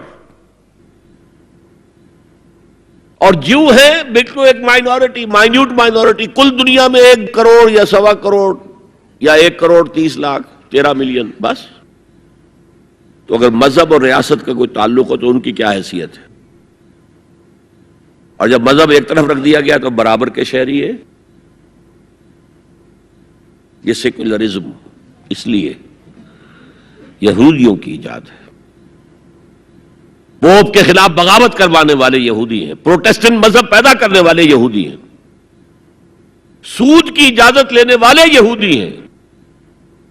ورنہ جب تک پوپ کا اقتدار تھا یورپ میں، ہر طرح کا سود حرام تھا، یوزری بھی اور کمرشل انٹرسٹ بھی، دونوں حرام تھے. یہ لیا گیا ہے اجازت کیلوین کے ذریعے سے کتاب لکھوا کر. اور انگلستان نے پہلا ملک جو ہے جس نے بغاوت کی پوپ کے خلاف، وہ انگلستان تھا. چرچ آف انگلینڈ علیحدہ ہو گیا، پوپ سے اس کا کوئی تعلق نہیں، پروٹیسٹنٹ ملک بن گیا. پہلا بینک آف انگلینڈ پہلا ہے جو قائم ہوا ہے. اور شاید میں نے آپ کو بتایا تھا کہ علامہ اقبال 1905 سے 1908 3 برس صرف رہے ہیں انگلستان میں اور جرمنی میں، اور اپنی ڈاکٹریٹ بھی کر رہے تھے اور بیرسٹریٹ اطلاع بھی ہو رہا تھا. لیکن ساتھ ہی ان کا مشاہدہ اتنا گہرا تھا کہ انہوں نے دیکھ لیا تھا کہ فرنگ کی رگے جاں پنجے یہود میں ہے. اور اس وقت فرنگ کا امام کون تھا؟ برطانیہ. اب فرنگ کا امام کون ہے؟ امریکہ. اور اس کی رگے جاں ایک پنجے یہود میں ہے. امریکہ کا کوئی صدر ہل نہیں سکتا. تو نمبر 1 تو سیکولرزم ایک لحاف ہے. نمبر 2 سود، جوا، منشیات کی ٹریڈ اور سیکس کو ایکسپلائٹ. ہر اشتہار میں عورت ہے. اللہ کے بندو سوچو یہ کیا ہو رہا ہے. عورت کی فوٹو کے بغیر موٹر سائیکل نہیں ہوگی، وہ بھی بیٹھی نظر آئے گی عورت. کوئی شے کسی شے کا اشتہار عورت ہوگی. عورت بک رہی ہے، بکری کا ذریعہ بن رہی ہے. وہ انٹرسٹ، جوا، فحاشی اور اس کی بنا پر آمدنی، اس سب کا لحاف ہے جو پوری دنیا کو اپنے لپیٹ میں لے چکا ہے. کوئی مسلمان ملک اس سے آزاد نہیں. دجالیت کے 2 لحاف. ہاں ابھی تیسرے نظام پر جو میں نے کہا تھا سب سے نیچے، خاندانی نظام ہے، آئلی قوانین ہے، معاشرتی نظام ہے، سیگریگیشن آف سیکسز ہے، سطر کے احکام ہیں، حجاب کے احکام، یہ سب سے نیچے. ابھی اس سطح پر مغرب میں تو بربادی آ چکی، لیکن ابھی مشرق میں یہ خاندانی نظام کچھ باقی ہے. کچھ شرم و حیا کی بھی کوئی نہ کوئی قدر ہے، کوئی عصمت و عفت کا بھی کوئی معاملہ ہے. عصمت فروشی کو بھی برا کام سمجھا جاتا ہے، والدین کی خدمت کرنے کو بھی اچھا سمجھا جاتا ہے. یہ ویلیوز ابھی ہیں، ویسے تو پورے ایشیا میں ہیں لیکن زیادہ مسلمانوں میں. قرآن مجید میں 5 جگہ اللہ کے حق کے بعد فوراً والدین کا حق ہے. وَقَضَىٰ رَبُّكَ أَلَّا تَعْبُدُوا إِلَّا إِيَّاهُ وَبِالْوَالِدَيْنِ إِحْسَانًا. تیرے رب نے فیصلہ کر دیا ہے کہ اس کے سوا کسی کی بندگی نہیں کرو گے اور والدین کے ساتھ نیک سلوک کرو گے. اللہ کے حکم کے بعد، اللہ کے حق کے بعد والدین کا حق ہے. سورہ لقمان میں انشکر لی ولوالدیک، شکر ادا کرو میرا بھی اور اپنے والدین کا بھی. اور سورہ بنی اسرائیل میں تو کیا تفصیل آئی ہے. اما یبلغن عندک الکبر احدہما او کلاہما فلا تقل لهما اف ولا تنہرهما وقل لهما قولا کریما واخفض لهما جناح الذل من الرحمۃ وقل رب ارحمهما كما ربیانی صغیرا. اگر تمہارے والدین میں سے ایک یا دونوں تمہارے پاس بڑھاپے کی عمر کو پہنچ ہی جائیں، انہیں کبھی اف تک نہ کہنا، دل نہ توڑنا ان کا، چھاتی چوڑی کر کے بات نہ کرنا، ان سے کندھے جھکا کر بات کرنا، ادب سے گفتگو کرنا. قل لہما قولا کریما واخفض لہما جناح الذل من الرحمہ، اپنے کندھوں کو جھکا کر رکھنا. اور پھر کہنا، اللہ سے دعا کرنا، رب ارحمہما کما ربیانی صغیرا، پروردگار میرے ان والدین پر رحم فرمائیو جیسے کہ انہوں نے مجھے پالا تھا جبکہ میں چھوٹا سا تھا. تو خاندان کے نظام کو مستحکم کرنے کے لیے 3 ڈائمنشنز ہیں. جیسے ایک کمرہ ہے، چوڑائی ہے، لمبائی ہے، اونچائی ہے. پہلے تو شوہر اور بیوی کے درمیان بانڈ آف لو. اب یہ شوہر اور بیوی پیرنٹس بن گئے ہیں، والدین بن گئے، اولاد آ گئی. سیکنڈ ڈائمنشن ایڈ ہو گئی، ادب، عزت.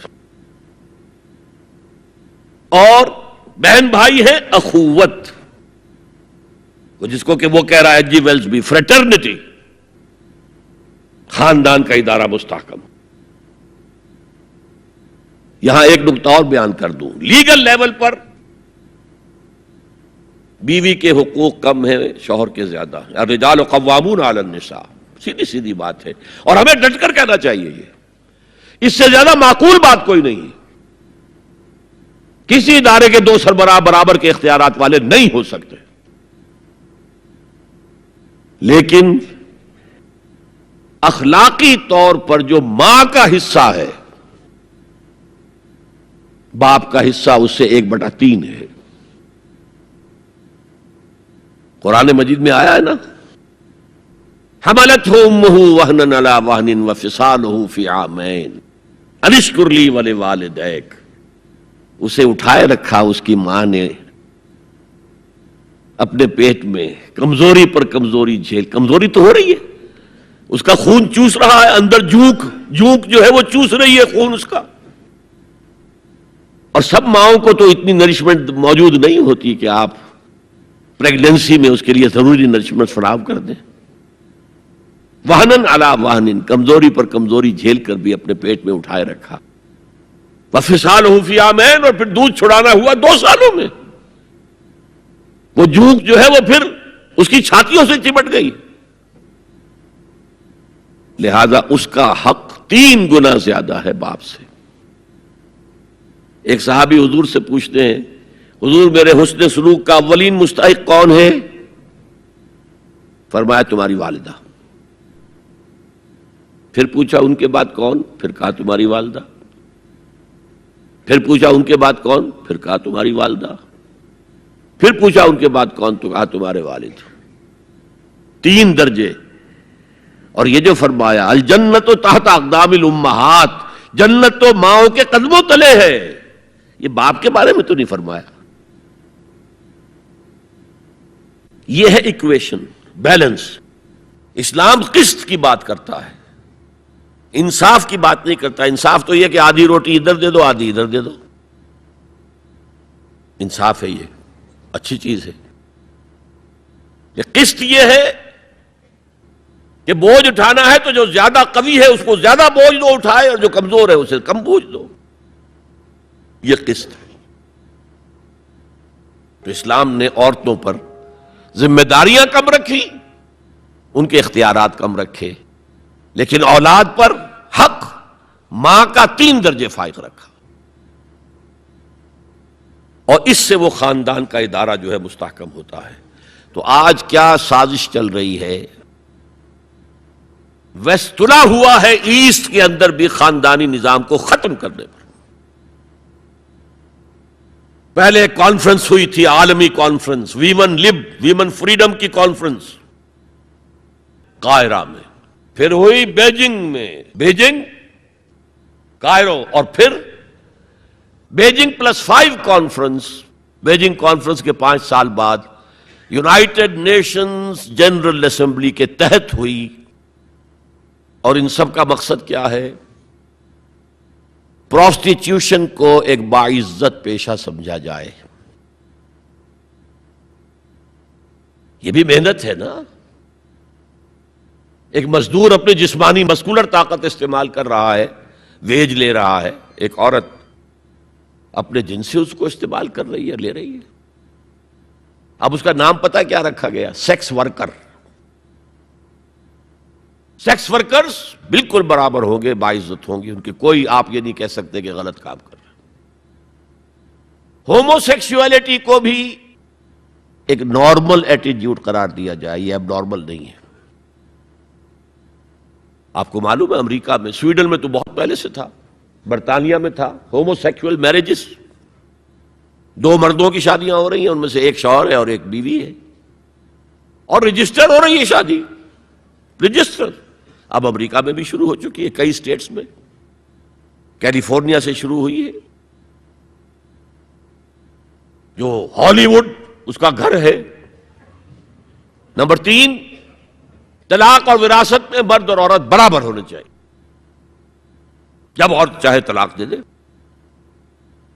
یہ نقشہ ہے جس کا نام پتہ کیا رکھا ہے؟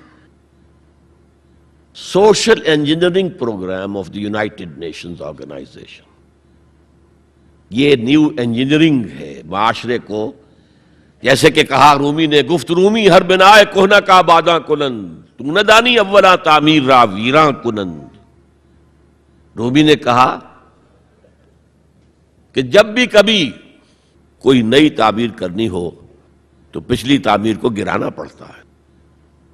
یہ نئی سوسائٹی کی انجینئرنگ کیسے ہوگی جب تک کہ پرانی سوسائٹی ختم نہ ہو؟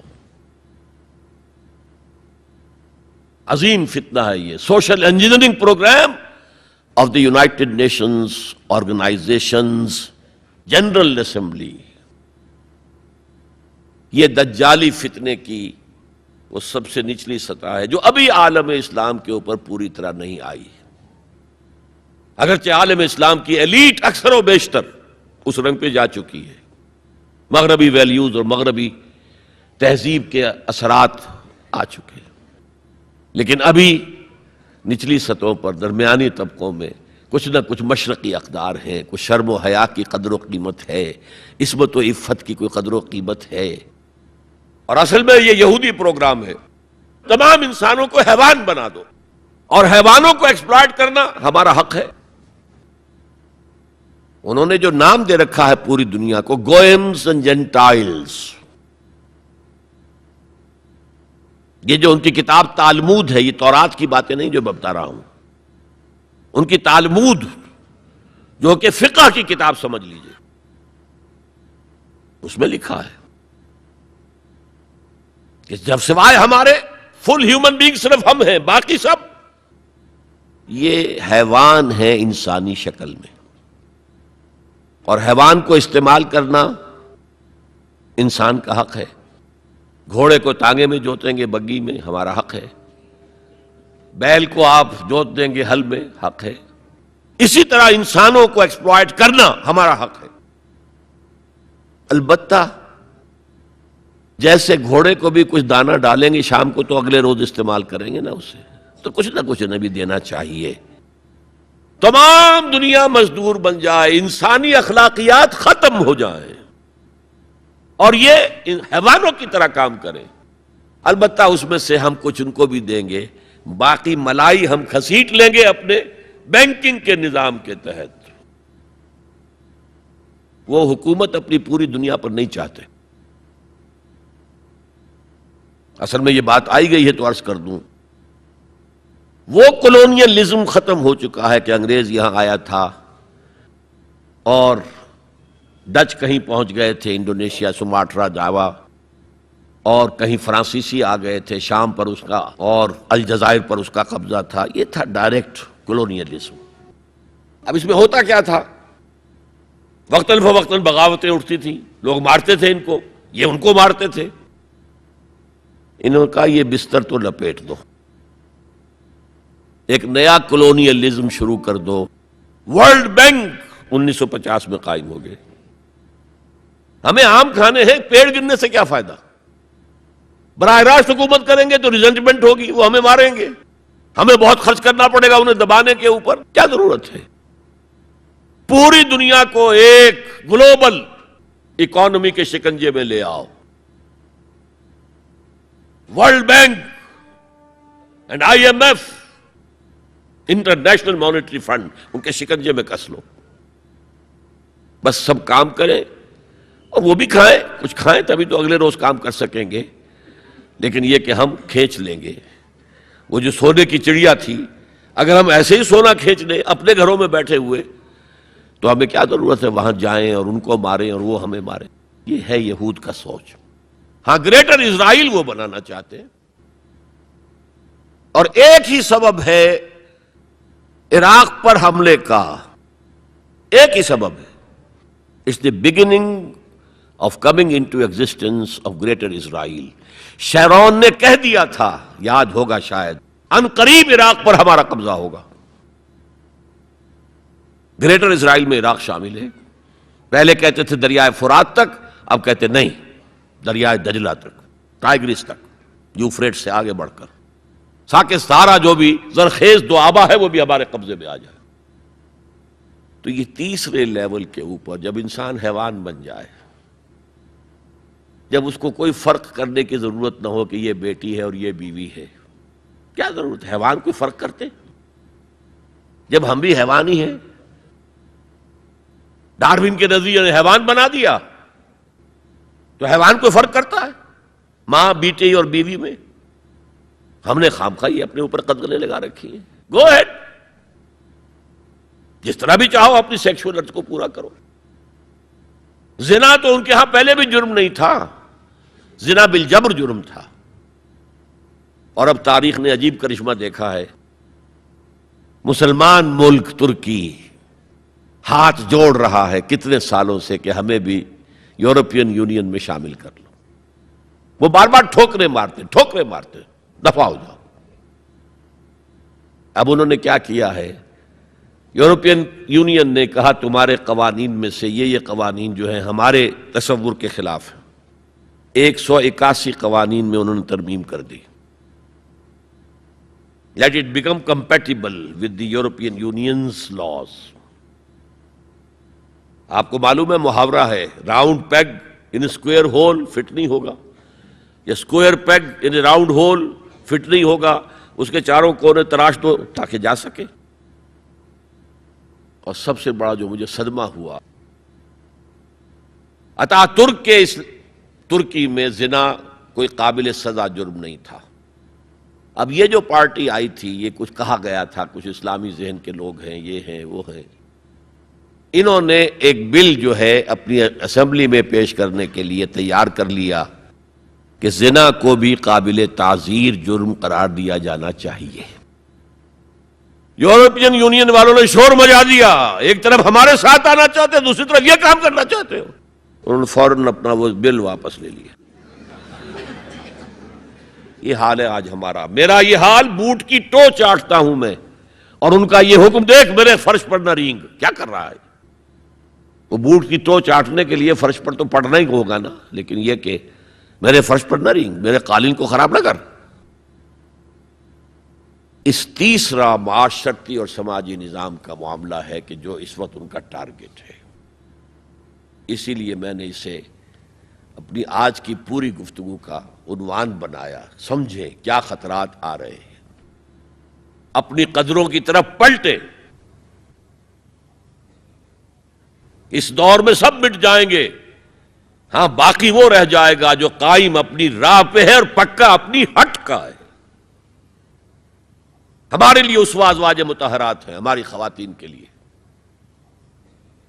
ان کا اختیار کیا جائے، ان کا نقش قدم پہ چلا جائے، اور پورے سماجی نظام کو، پورے معاشرتی نظام کو ان اقدار پر اٹھایا جائے کہ جو قرآن مجید نے ہمیں دی ہیں۔ یہی ہمارے لیے نجات کی راہ ہے۔